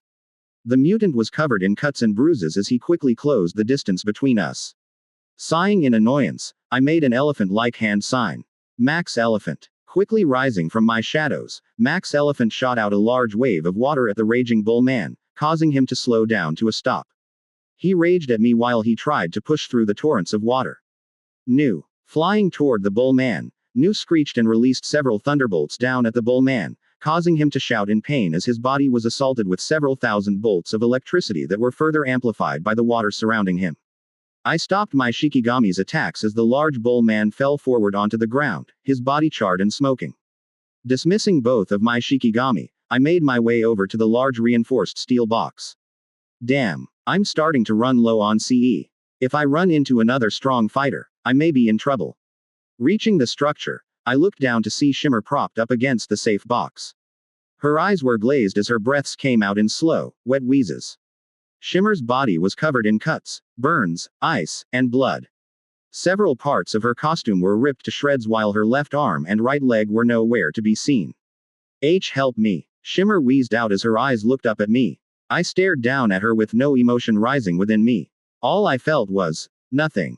Kneeling beside her, I stared into her eyes and laid a hand on the top of her head. Did you know? I asked. Did you know what the man you were working for did to all those children he took and sold? +10 SP. Shimmer's eyes slowly grew wide before she closed them. Yes. I said nothing but quickly encased her body in a block of ice. Standing up, I pulled my leg back and shattered the ice block into thousands of shards. Leaving no proof that the corrupted hero Shimmer was ever here. I guess I'm a hero killer now. Bang. I flinched and looked down at the small red cartridge sticking out of my right shoulder. Looking over to the man I'd been searching for the past 2 years, I saw a large, victorious grin replace the brief surprise on his expression. The gun that shot me gripped tightly in his hand. Haha, your ice quirk is gone. Now you're nothing. Wham. +10 SP. I appeared in front of him and punched him so hard he rolled across his ruined mansion. Kobashigawa tumbled on the ground in a heap, the gun he once held now on the floor in front of me. Reaching over to my shoulder, I pulled out the red cartridge bullet and saw the needle covered in some of my blood. This is. Slowly, my eyes grew wide at what this quirk-nullifying bullet meant. Airy. Kobashigawa tried to push himself up as he cradled his shattered bloody nose in his left hand. He turned to me with a vicious glare as he finally stood to his feet. He spat out some blood and grinned at me as he popped his knuckles. Not bad. It seems that even without your quirk, you're still pretty tough. Blurring in front of the crime lord, I landed a vicious punch into his stomach that pushed him off the floor. +5 SP. From there, I moved in and out, landing punch after punch into his stomach, chest, and face without letting him realize he was being attacked. With a front kick, I sent Kobashigawa flying back until his back slammed into his safe box. Gua. +10 SP. Dashing in front of him, Kobashigawa wailed out as my hook punch crashed into the side of his face. Reaching out, I grabbed his jacket and slammed him back into the side of his reinforced steel box before spinning low to land a manji kick on his left cheek, launching across his ruined mansion until he crashed straight through one of the few remaining standing walls. Using projection sorcery, I reappeared in front of him before he could fall and struck a mountain breaker double punch onto his chest. Blood exploded out of his mouth, nose, and eyes as his battered body crashed through the wall behind him. My breathing calmed down as I watched his body slam onto the floor. A pile of expensive paintings beneath him was soon ruined as his blood spread out underneath him.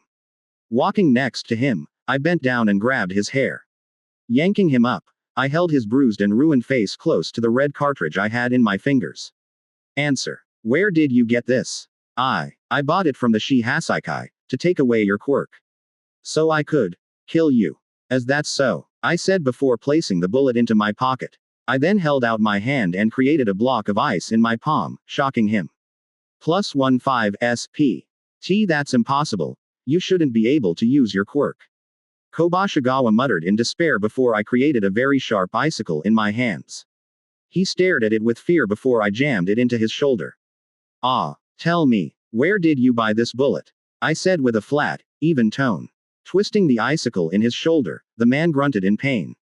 I won't ask you twice. XXX. General Pav, he's coming out, Jin said loudly, gaining Himiko and Jello's attention.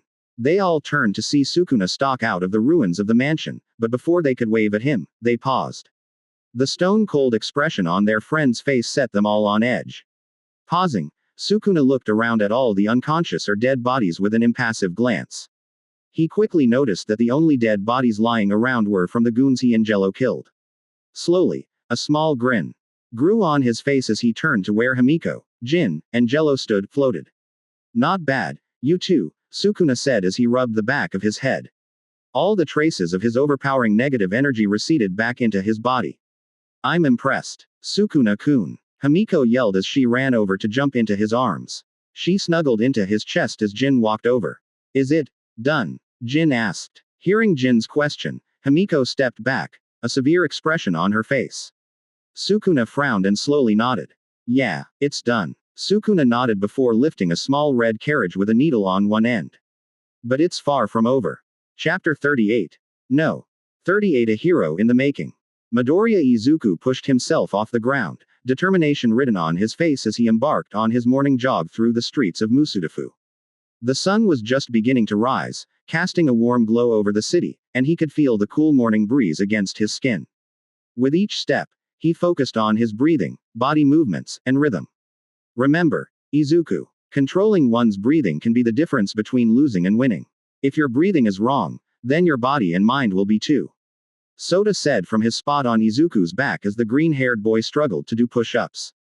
As he ran, Izuku reflected on the training and teachings given to him by his friend, Sensei, Shimizu Sota. Smiling at the special memories he and Sota had together caused Izuku to speed up. Despite being quite the sadistic teacher, Sota's training sure showed its results on his body.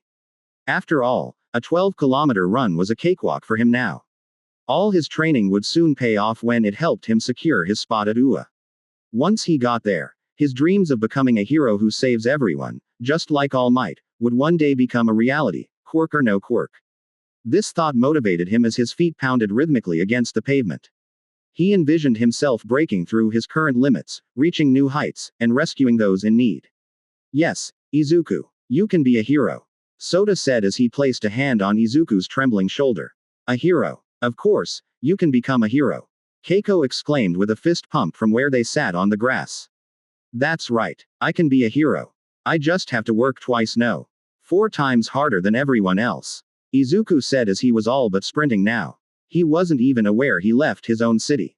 Pushing himself even faster, Izuku finally began to feel his legs burning, but he embraced the discomfort. This was more than just a jog, it was a step toward his dreams. A demonstration of his relentless heroic spirit. He kept running, fueled by hope and determination, ready to face whatever obstacles awaited him on his path to heroism. Look how pathetic he is. Right, a guy with a villainous quirk like he wants to train to be a hero. What a joke. Izuku's legs slammed themselves on the ground, causing his shoes to skid along the sidewalk. Coming to a stop, the green-haired boy turned his head over to where he heard the voices.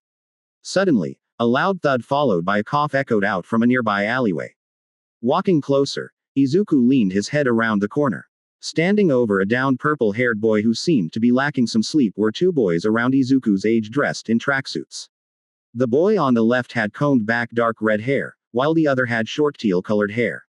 Izuku felt his muscles twitch as the teal-haired boy reared his leg back, ready to strike the downed purple-haired boy. "Stop that!" Izuku yelled, dashing into the alleyway. "Leave him alone. What the hell? Get lost." The dark red-haired boy, Azuma, growled out. His eyes glared at Izuku. "This doesn't have anything to do with you. What are you doing?" To him. Izuku ignored Azuma's comment and stepped closer to the three. The teal-haired boy, Ito, raised a brow at Izuku and looked down at the boy, holding his stomach in pain. The purple-haired boy, Shinso Hitoshi, looked over at Izuku in confusion. The green-haired boy stopped a few feet away, his equally green eyes looking down at him with concern. "This guy, he your friend or something?" Ito asked while pointing at Hitoshi, who sat up against the brick wall behind him. His eyes stared at Izuku incredulously. Izuku frowned and turned to Hitoshi, once again ignoring the two boys, further agitating them. Shinso frowned and turned to Izuku. "Who the hell are you?" I don't need your help," Hitoshi said as he tried to stand, but Ito knocked him back down. "Stay down where you belong, you villain." "Stop that," Izuku said, his body moving before his mind could think. Ito grinned at the challenge and swung his right leg to kick Izuku's side.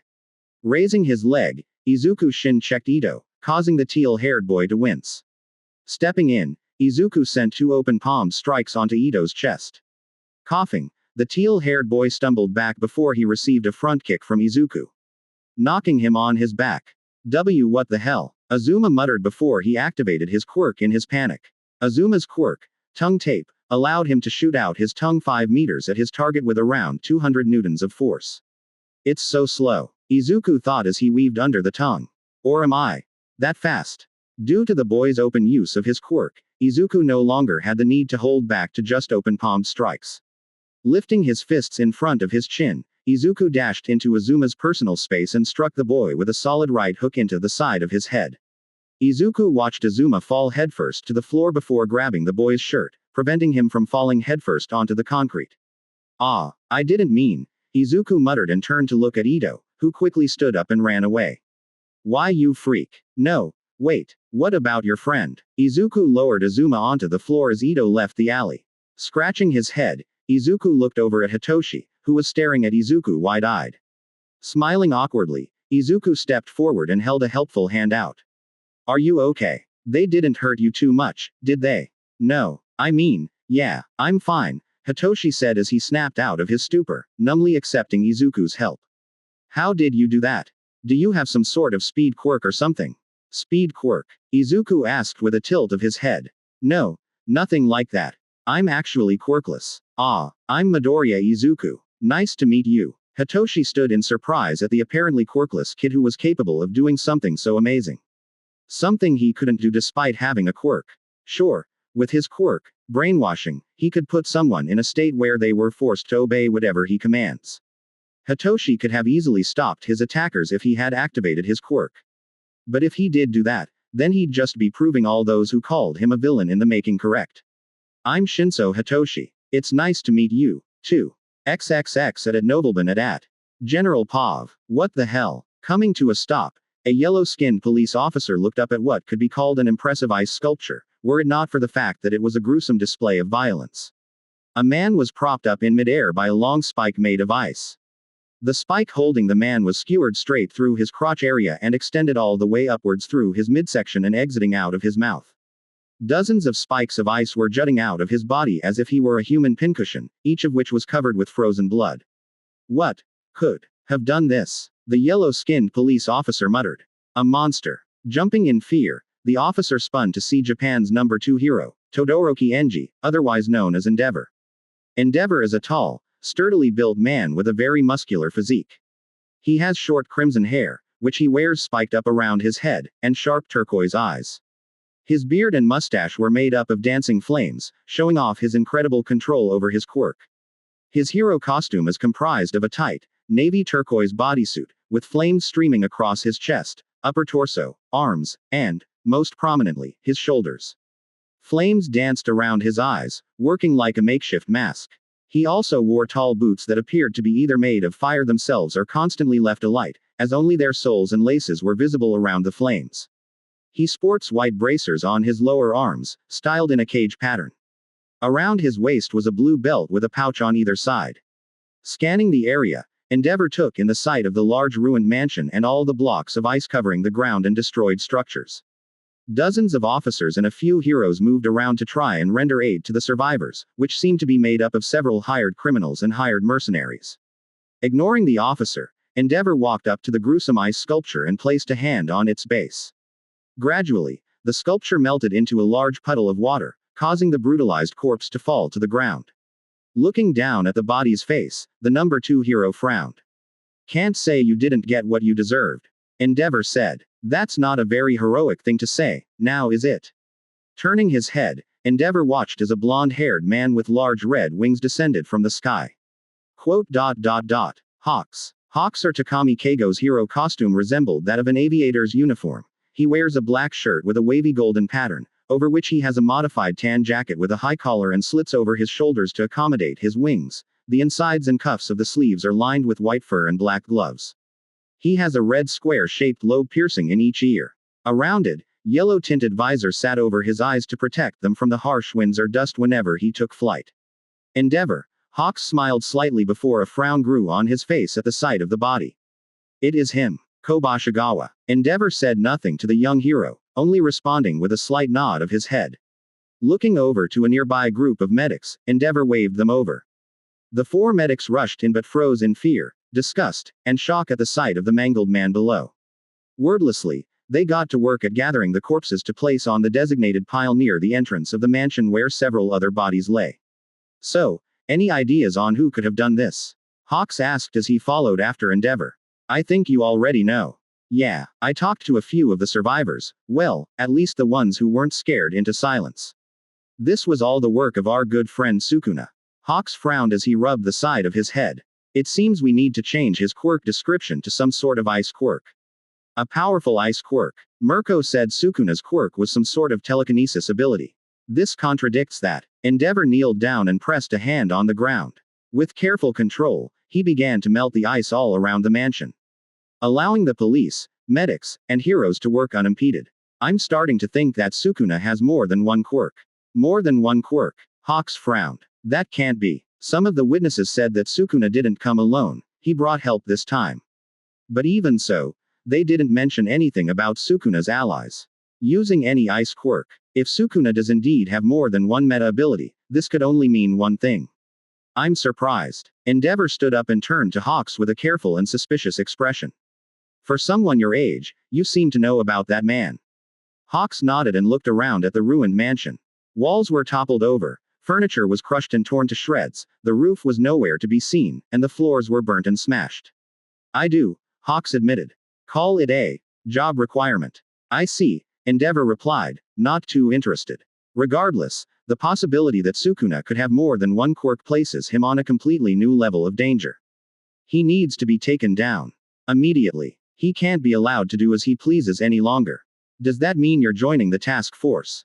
Hawks questioned. "No, I will be leading my own task force comprised of myself and my sidekicks. If Sukuna is as strong as I suspect he is, I should be the only one capable of taking him down," Endeavor said before he began walking off. "There's nothing more to do here. I'll leave the rest to you."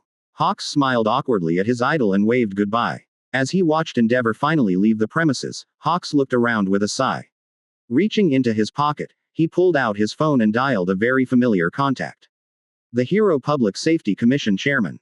Report, Hawks." A low, calm voice spoke from the other line. "The situation regarding Sukuna has changed."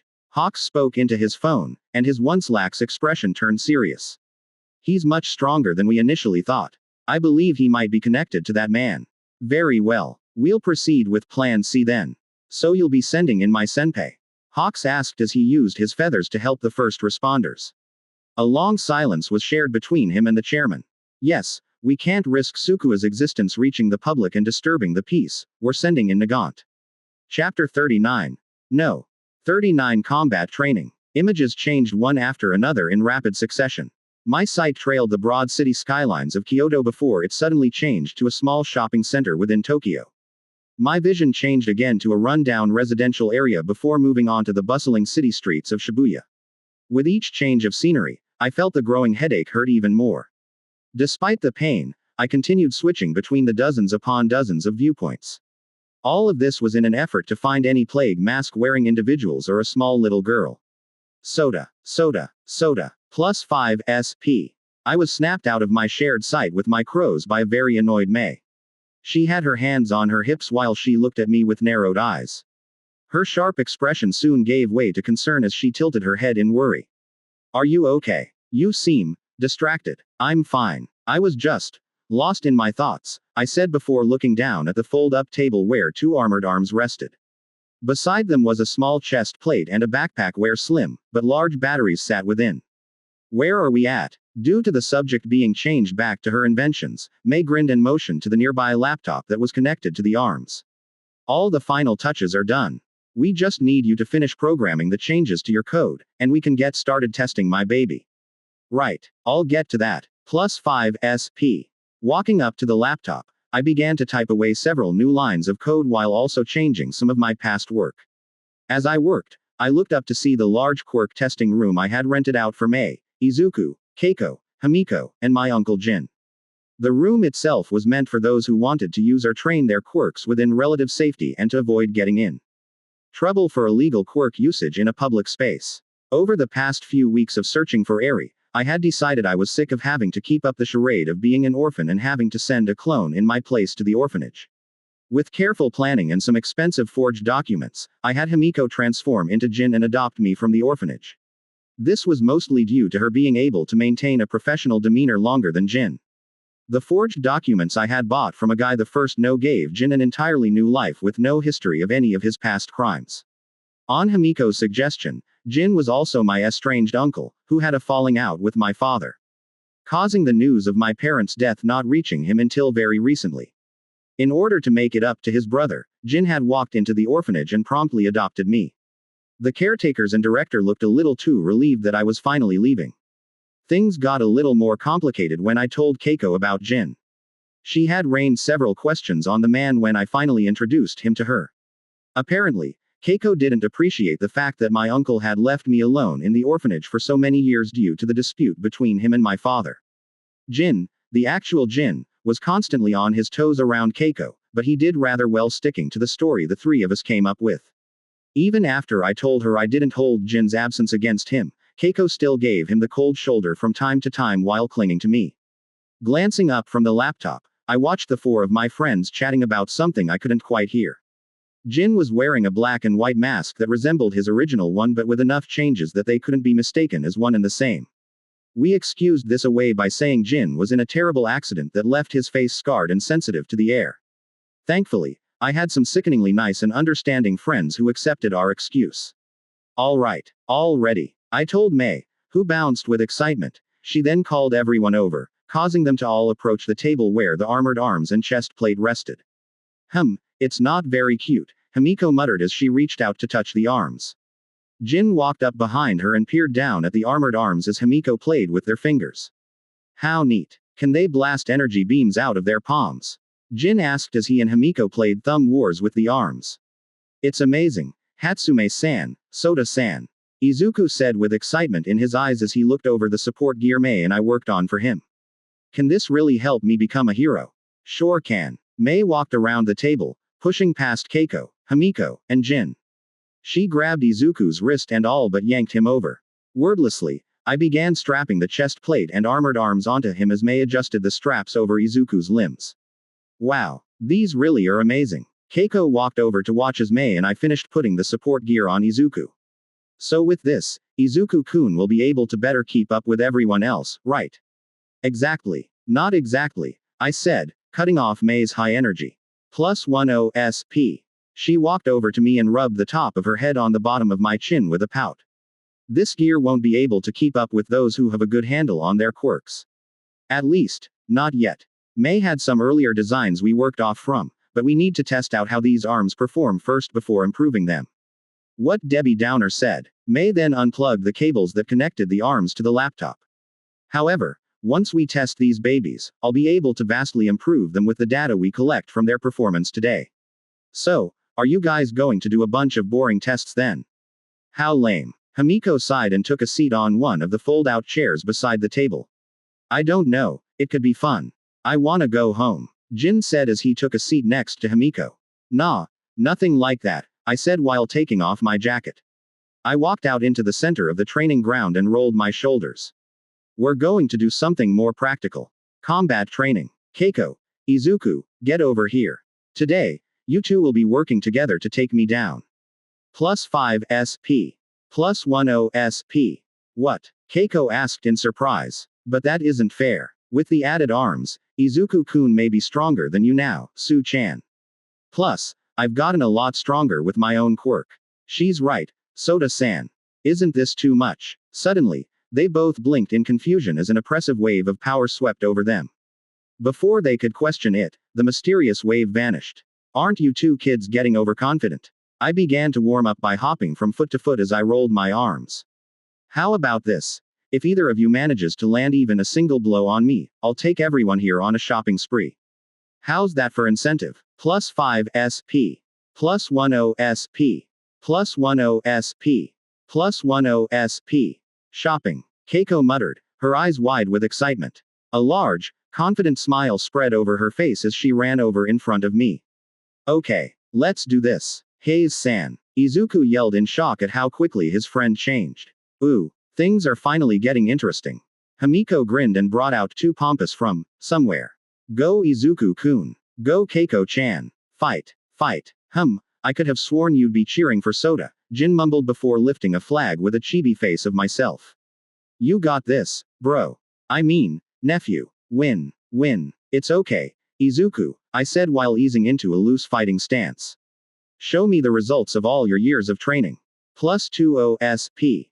Soda-san. Izuku uttered softly. Taking a deep breath, he slid into his own stance and began to glare at me. Very well, I'll show you what I'm capable of. I grinned at them both and beckoned them on. Let's get this show on the road then. Clap. I backflipped away as a barrier of blue energy swiped past where I once stood. Not bad, Keiko. Right for the throat. +5 SP. I have you to thank for that. Keiko smiled at me and followed after me. Clapping her hands, Keiko unleashed 3 more waves of energy, all of which took on the shapes of fists. I danced around each of them and flipped over a low kick thrown by Izuku. With a glare, he spun around and flicked out 2 snap kicks at my midsection. Grinning, I moved out of range of the first kick before slapping his second kick to the side. Let's see how well that chest plate holds up. With a flick, I punched him on his chest using some minor CE enhancement, causing him to grunt as his body rolled back several meters. +5 SP. +10 SP. Izuku-kun. Keiko yelled as she ran sideways. Clapping her hands, Keiko hopped on a blue disc she conjured below her feet. Gliding across the floor to float in front of Izuku, Keiko pushed her hands in front of her. In a flash of blue, a wide barrier the size of a car rushed at me. From behind the barrier, Izuku leaned down and rushed me, using the barrier as a blind spot. A distraction. Not bad, you two. I leaned to the side to avoid Izuku's flying kick after he used the barrier as a launching pad, resulting in him flying behind me. Seeing their combined attack fail, Keiko clapped her hands again, launching 3 flying pillars of energy at me with a wince. I pushed myself off the ground and reappeared in front of Keiko, surprising her with my speed. Fast. Really? I suppose we have to up your running exercises then. Gay. +5 SP. Reaching out, I grabbed both of her hands and used them as leverage to land a strong donkey kick at Izuku's face from where he tried to land a sneak attack. Using my abdominal strength, I flipped over Keiko and landed behind her with her wrist still in my grasp. Keiko's arms were locked in front of her as she failed to escape me as her back was pressed against me, trapping her. Still too stiff, I pushed her forward and landed a good kick onto her back, sending her stumbling into Izuku. Are you okay, Heize-san? Izuku asked Keiko, who quickly nodded as they turned to me. I grinned at them as I slid my hands into my pockets. Don't tell me that's all you two got. Not even close, Izuku and Keiko both said in unison. Turning to one another, they nodded before rushing forward. Izuku reached me first and threw out a right punch at my head. I easily dodged it and moved back to avoid a left punch. From there, our fight turned into a dance where he tried to use every combo he had in his arsenal. Unlike before, his speed was much greater, probably around a 5% boost, thanks to the armored arms. As we moved, I noticed that he was purposely keeping himself in my direct line of sight. So that's how it is. Now, Izuku-kun. Right. I smiled and remained in place as Izuku flipped away just as Keiko sent a very large and very fast barrier right at me. It was the size of a small house, but it wasn't all that thick. It seemed that Keiko had exchanged the durability and strength of the barrier in favor of increasing its size and speed. Not bad. Crack. Stepping beside Keiko, Izuku watched the loud plum of dust from Kiko's attack slowly begin to settle. Kiko's breathing was quick, and sweat covered her face. She then fell onto her knees as all her remaining strength left her. Did that get him? Izuku muttered, his posture stiff. I don't know, maybe. I said as I peered into the plum of dust. Do you see him? +20 SP. +10 SP. Both Keiko and Izuku spun to see me standing in between them. Before he could move, I spun on my left foot and kicked Izuku's exposed stomach with a strong back kick. The boy gasped as he was launched back, his body curling up in pain.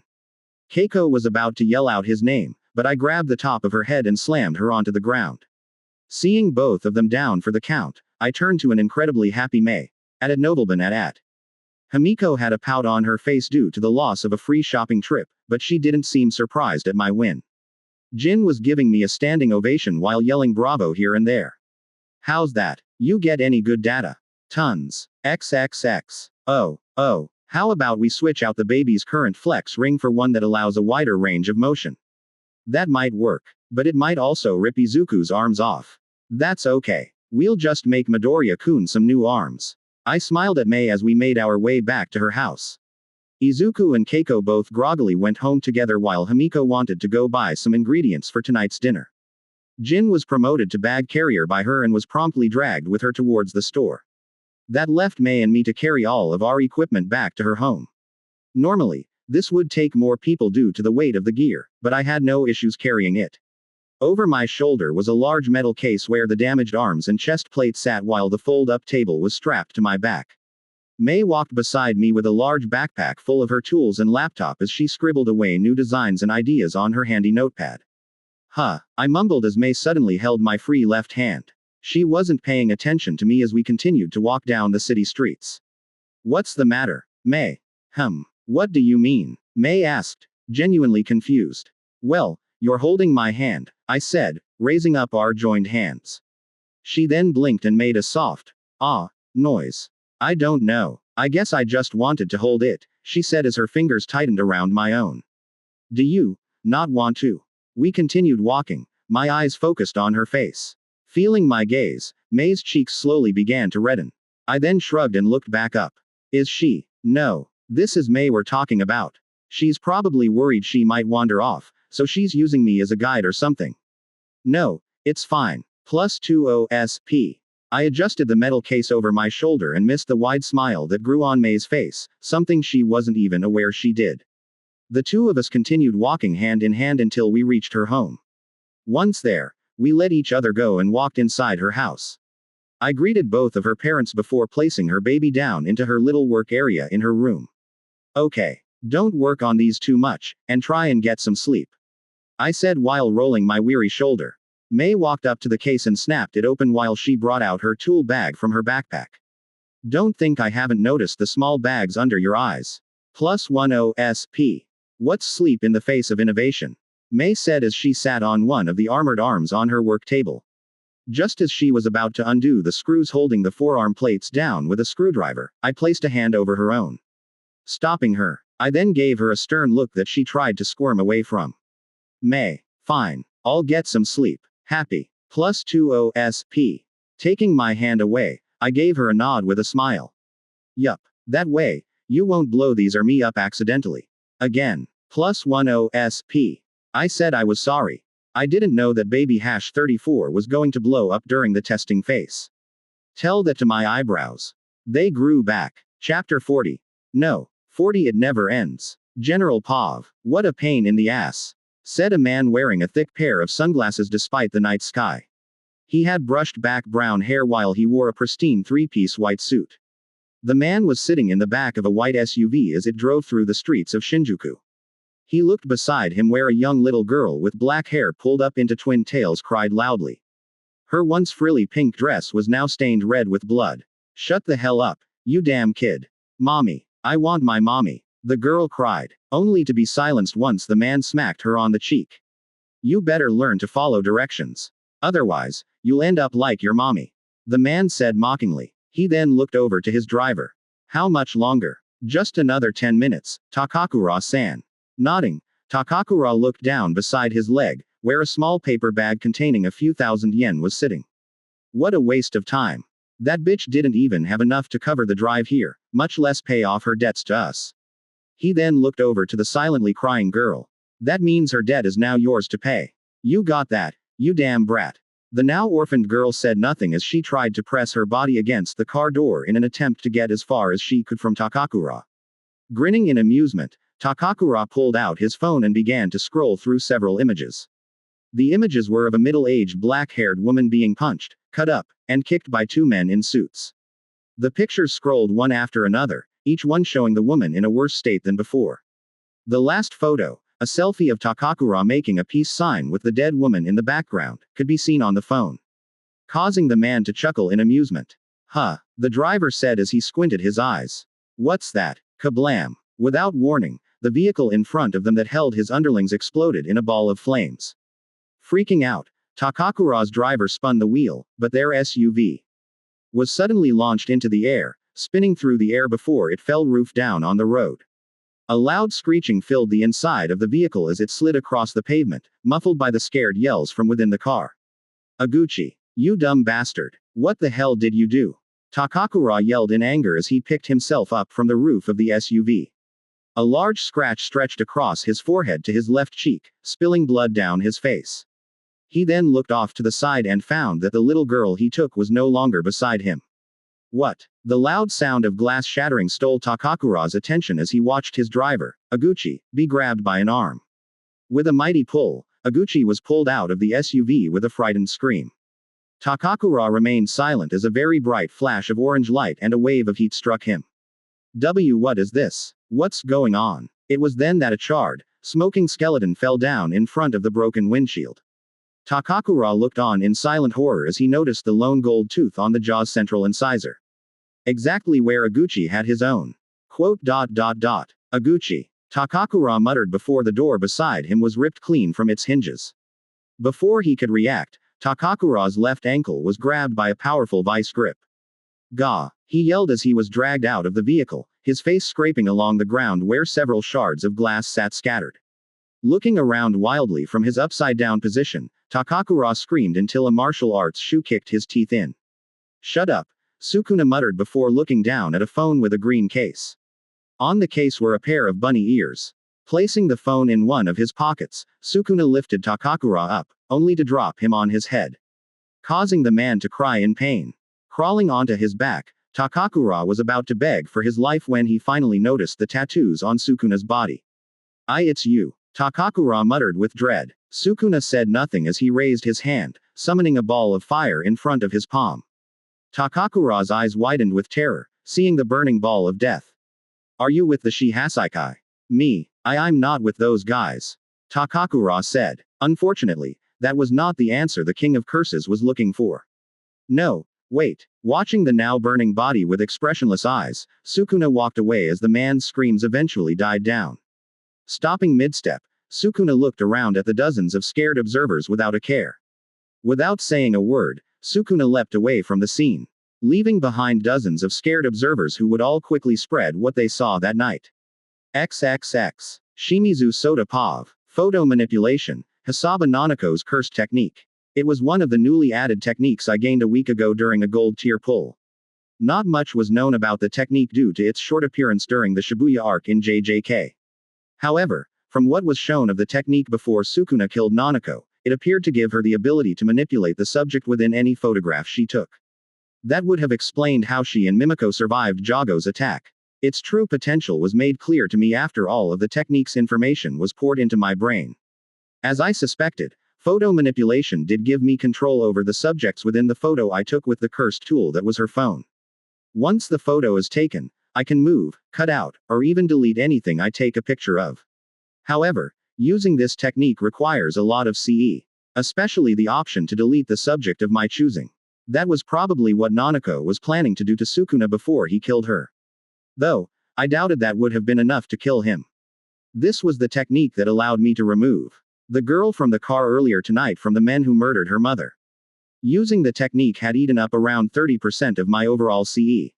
And all I really did was move the girl over to another photo I took, which was the rooftop I was standing on before I attacked the two vehicles. Cutting a subject from the picture would take up 55% of my CE, and deleting something would cost 75%. It was an extremely useful technique in a controlled situation, but the CE it takes up made it a useless technique in actual combat. Even so, it's what allowed me to move the girl from a tight situation.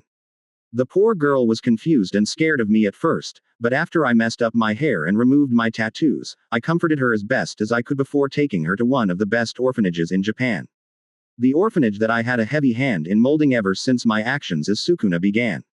I used around 60% of all the money I took from my escapes to fund the operation. At the same time, I made sure to take a closer look at all of its employees to make sure they did their job well. I even introduced myself to the director in charge of the orphanage. He was suspicious of me at first, but after 2 years of working together, the man now trusted me and my intentions heavily. After explaining the little girl's situation, the director took her with a heavy heart. As I left, the girl had a sad and lifeless expression. Seeing that caused me to regret not being able to save her mother. But I failed to get to them in time. Using construction, I gave the little girl a large rabbit plush toy. She tentatively took the plush before being guided inside by one of the orphanage's caretakers. Taking down Kobashigawa ended up causing more problems than I had hoped. With such a large power gap left behind due to his death, dozens of criminals have come out of hiding to try and fill that gap themselves. All in hopes of becoming one of Japan's newest and cruelest crime lords. Unfortunately for them, I was still here. Damn, I'm starting to sound like Batman. Even so, I had to focus on my primary objective. Find Overhaul and save Eri. Jumping from rooftop to rooftop, I scanned the streets below underneath my black hood. Landing on a tall light pole, the people below were unaware I was above them with the light below me. Just as one of the bar-hopping college students was about to look up, I was gone. 3 weeks. 3 weeks of searching and still nothing. I frowned as I scaled the side of a tall apartment building. Reaching the top, I landed in a crouch and leapt toward the building across the street. With a roll, I sprung up and landed on the roof's edge. At a nobleman at. How frustrating. Some would question why I was so pressed on finding Chisaki and his goon squad. It wasn't because I was interested in fighting or killing him. No, I needed to find Eri and get her away from him. From the snapshots they showed us from the original canon, the poor girl was sliced and pulled to pieces who knows how many times. It was why I had my crows search for her right away ever since I acquired Mei's technique. Much to my annoyance, after so many years of searching high and low, I've yet to find a sign of the Shihasaikai. I just needed Chisaki to slip up once, but the man has been cautious. But knowing that his quirk nullifying bullets were now on the streets, I had to boost my search. I wouldn't let Eri suffer a second longer if I could help it. Something's coming. I blasted off to the side just in time as a high-speed object crashed where I once was. The corner of the roof cracked as a long, pink, and indigo bullet rested within the ruined rooftop. +15 SP. A bullet. I calculated the bullet's trajectory and where the crack of the rifle sounded out. I spun to the right and looked straight at a high-rise building in the distance. There, crouched on its rooftop, was a figure with long pink and indigo hair in a high ponytail. Her most distinguished feature was the long sniper rifle sticking out of her right elbow. Bang. XXX. General Pav. A few weeks ago. It's all a sham. We have 2 heroes pushing civilians to commit crimes. Afterward, they turn them into the police and collect rewards for capturing them. A blond man wearing a suit said. His glasses reflected the small streams of light coming in from the small gaps between the shades within the large, dark office he was in, giving his spectacles an eerie glow. This man was the Hero Public Safety Commission chairman. It wouldn't do for us to bring any official charges against them. But they must be dealt with. The chairman finished. Standing across from the man was a woman. She had long hair wrapped into a ponytail and secured with a hair clip. She wore a hero costume, which consisted of a simple dark sleeveless turtleneck jumpsuit with 2 plates underneath her chest, a utility belt, and knee guards. She also wore white boots and a long scouter over her right eye, shaped like a lightning bolt. The woman's name was Tsutsumi Kana, otherwise known by her fellow heroes as Lady Nagant. You think that by killing them, society will be improved? Kana said, her eyes half-lidded. The chairman frowned at her words but remained silent. If we don't show people the bad side of things, that's brainwashing by omission. Nagant, wouldn't you agree that the most important thing for us to do is to maintain the hope that public-facing heroes have brought into the world? The chairman said as he walked around the lone table within the room. Sitting down, he looked up at an unconvinced Kana with cold, calculating eyes. If this is the only way, then what does the future hold for us? Your duty is to follow orders. The chairman said firmly. This is not a job. Ring ring. A soft ringtone interrupted the chairman. Pausing, he kept his eyes trained on Kana before reaching over to his phone, which was resting on the corner of the desk beside a laptop. Lifting his phone to his face, his eyes narrowed before turning to Kana. Excuse me for a moment. Report. Hawks. Kana's right arm twitched as she looked away as the chairman spoke on his phone. As the man talked, Kana's mind swirled and fizzled as her thoughts threatened to drown her. Very well. We'll proceed with Plan C then. Yes, we can't risk Sukua's existence reaching the public and disturbing the peace. The chairman said before turning to Kana with an expression that she'd never seen on the man before. We're sending in Nagant. Hanging up the phone, the chairman crossed his fingers in front of him. Change of target. You are to find the man known as Sukuna and eliminate him at all costs. This will be the most important job of your career. Is that clear? Sukuna, Kana said with recognition. I thought there was already a task force focused on him. There is, the chairman nodded. But after several months of nothing, we can't afford to wait on them to do their job any longer. Sukuna needs to be removed from society at once. You have full access to any and all resources you require to get this done. You are to begin immediately. Understood. Kana looked down at her right arm before turning to the chairman's head. Her eyes grew cold and lifeless before she closed them. Taking a deep breath, Kana nodded and walked out of the office. After this, I'll stop this madness, Kana thought as she walked down the hall to prepare for her next and final mission for the Hero Public Safety Commission.